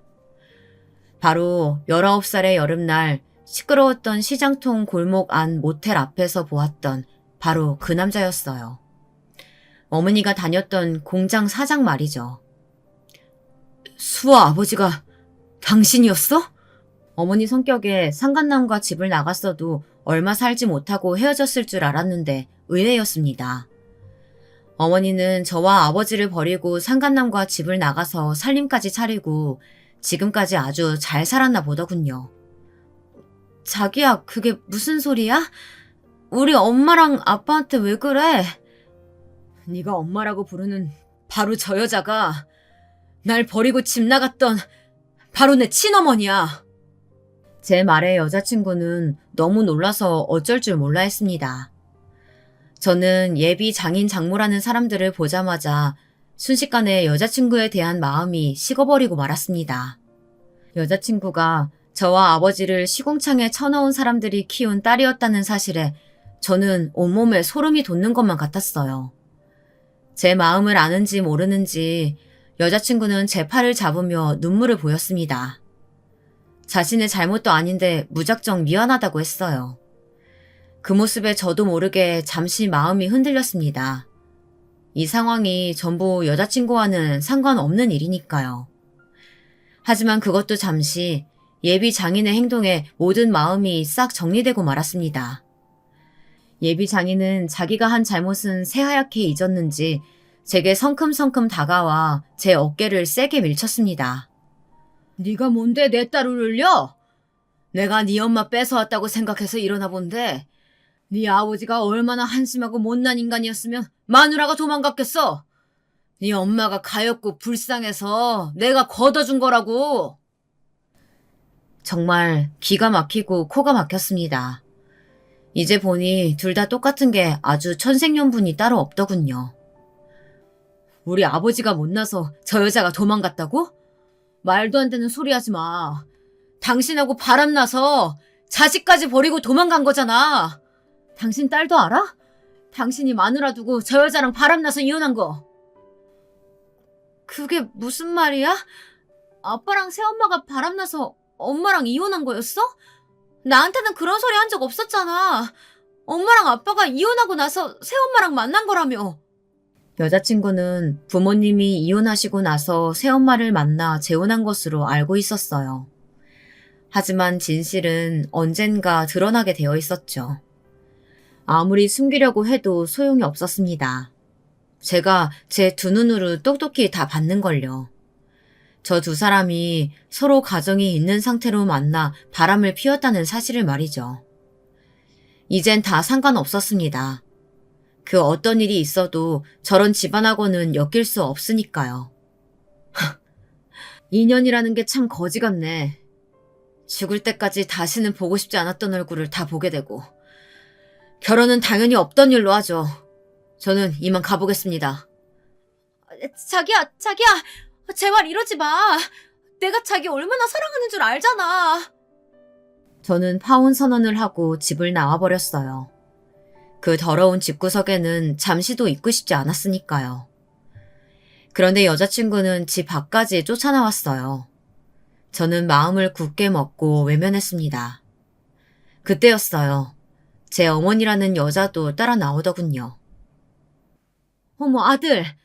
우리 아들이 정말 의사가 됐어? 그렇게 공부를 잘하더니 결국 해냈구나. 엄마가 우리 아들을 얼마나 그리워하고 보고 싶었는지 몰라. 역시나 사람은 변하는 게 아니었습니다. 친딸은 아니어도 그래도 10년 넘게 키운 딸이 지금 당장 파혼을 당했는데 그 와중에 제가 의사가 됐다는 것만 중요한가 봅니다.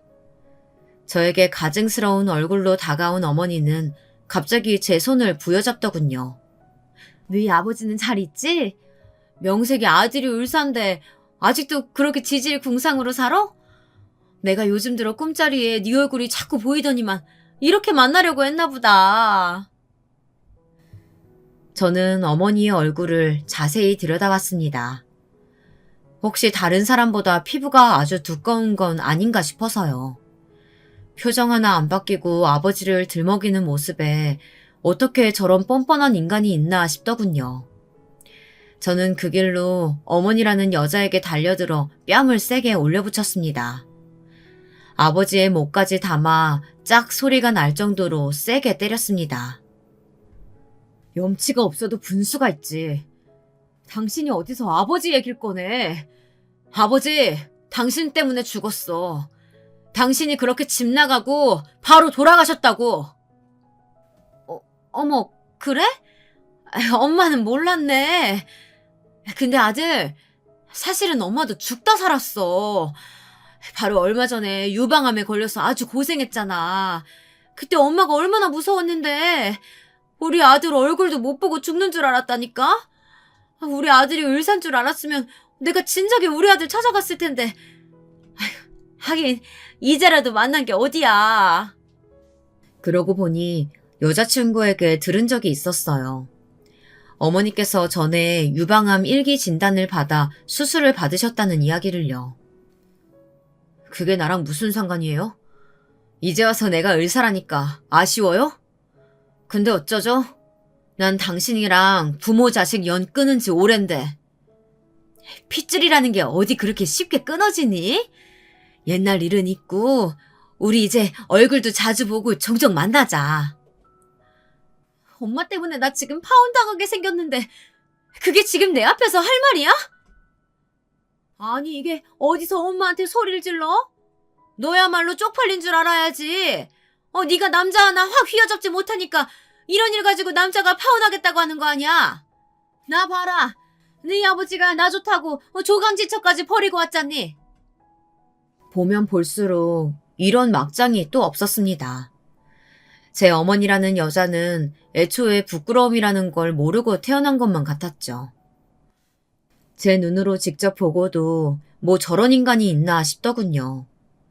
정말 저런 여자가 제 어머니라는 사실이 끔찍하게도 싫었습니다. 그때였어요. 상간남 주제에 그래도 자기 자식은 귀한지 여자친구의 아버지가 어머니의 멱살을 잡더니 바닥에 던지듯 내동댕이 쳤어요. 이 인간이 미쳤나? 어디 감히 내 몸에 손을 대? 그래, 나 미쳤다. 이 년이 어디서 감히 내 딸 인생에 똥물을 튀겨? 내가 어쩌다 너 같은 걸 지금까지 데리고 살았나 모르겠다. 너 같은 거 이제 필요 없으니까 지금 당장 이 집에서 나가! 저는 여자친구네 집에 결혼 허락을 받으러 갔다가 아주 말도 안 되는 일을 겪고 말았습니다. 하지만 어쩐지 속은 시원했습니다. 고모가 걱정하실까봐 말은 하지 않았지만 아버지가 돌아가신 이후 내내 가슴속이 꽉 막힌 듯이 살았어요. 아버지는 억울하게 돌아가셨는데 어머니라는 여자가 행복하게 살까 봐서요. 그런데 여전히 엉망으로 사는 모습을 보고 나니 마음이 조금이나마 풀리는 것 같았습니다. 이런 말 하면 안 되는 건 알지만 유방암에 걸렸다는 것도 어쩐지 쌤통이었어요. 분명 업보라고 생각했습니다. 그날 이후 어떻게 됐냐고요? 상간남이자 전 여자친구의 아버지에게 따로 연락이 왔어요. 제게 하고 싶다는 말이 있다면서요. 이제 와서 내가 무슨 말 해도 용서가 안 되겠지만 내가 미안했네. 자네한테 내가 아주 큰 실수했어. 그 사람하고 나하고 완전히 헤어졌어. 그러니까 제발 내 딸 딱 한 번만 만나주게. 지금 내 딸이 자네 때문에 밥도 안 먹고 울고만 있어. 헤어진 여자친구가 저와 파혼하게 된 게 충격이었는지 많이 힘들어하나 보더군요. 유부남이 바람까지 피우고 남의 아내까지 훔쳐간 주제에 자기 딸이 힘들어하는 건 못 보겠나 봐요. 제 앞에서 아주 꼬리를 내리더군요. 이걸 어쩌죠? 저는 당신 딸이라는 걸 안 순간 모든 감정이 싹 사라져버렸어요. 절대 다시 만날 생각 없으니까 다신 찾아오지 마세요. 상간남 아저씨는 제 앞에서 무릎이라도 꿇을 기세였어요. 하지만 저는 그럴수록 더 매몰차게 외면하고 자리를 박차고 나왔습니다. 어머니는 정말로 그 집에서 쫓겨났더군요. 오갈 데 없는 신세가 된 어머니는 어떻게 제 번호까지 알아냈는지 제게 계속 전화를 했어요.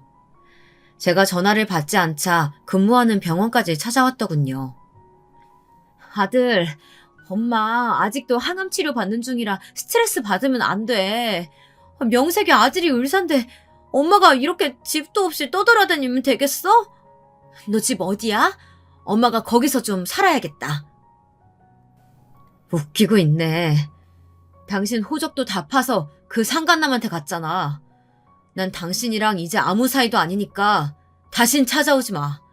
안 그러면 영업방해로 신고할 거야. 저는 그날 이후로는 절대 만나주지 않았어요. 그리고 찾아올 때마다 계속 경찰에 신고했습니다. 얼굴을 보고 심한 소리를 퍼부을까도 했지만 그것보다 다른 방법을 선택했어요. 어머니가 저를 버린 것처럼 똑같이 해줘야겠다 결심했습니다. 절대 상대도 하지 않기로요. 얼마 뒤 저는 아버지가 돌아가시고 처음으로 고모와 고모부 그리고 제 사촌동생과 함께 아버지의 묘에 다녀왔습니다. 혼자는 자주 갔지만 어쩐지 다른 분들과는 못 가겠더라고요. 아버지 앞에서 제가 행복하게 사는 모습을 보여드리기가 죄송해서요. 저는 처음으로 아버지에게 소주도 한 잔 따라드렸습니다. 그리고 말씀드렸어요. 고모 가족들과 행복하게 살고 있다. 그러니 아버지도 제 걱정은 하지 말고 하늘나라에서 마음 편하게 계시라고 말씀드렸습니다. 저는 이제와 마음의 빚을 갚은 것 같았습니다. 더는 저를 버린 사람에 대한 원망으로 제 인생을 낭비하는 일은 하지 않기로 했습니다. 그러기엔 제게 너무 불필요한 사람이었으니까요. 여러분도 자신에게 필요 없는 사람들 때문에 힘들어하시는 일 없이 편안하시기를 바라겠습니다. 제 기나긴 인생 이야기 들어주셔서 감사합니다.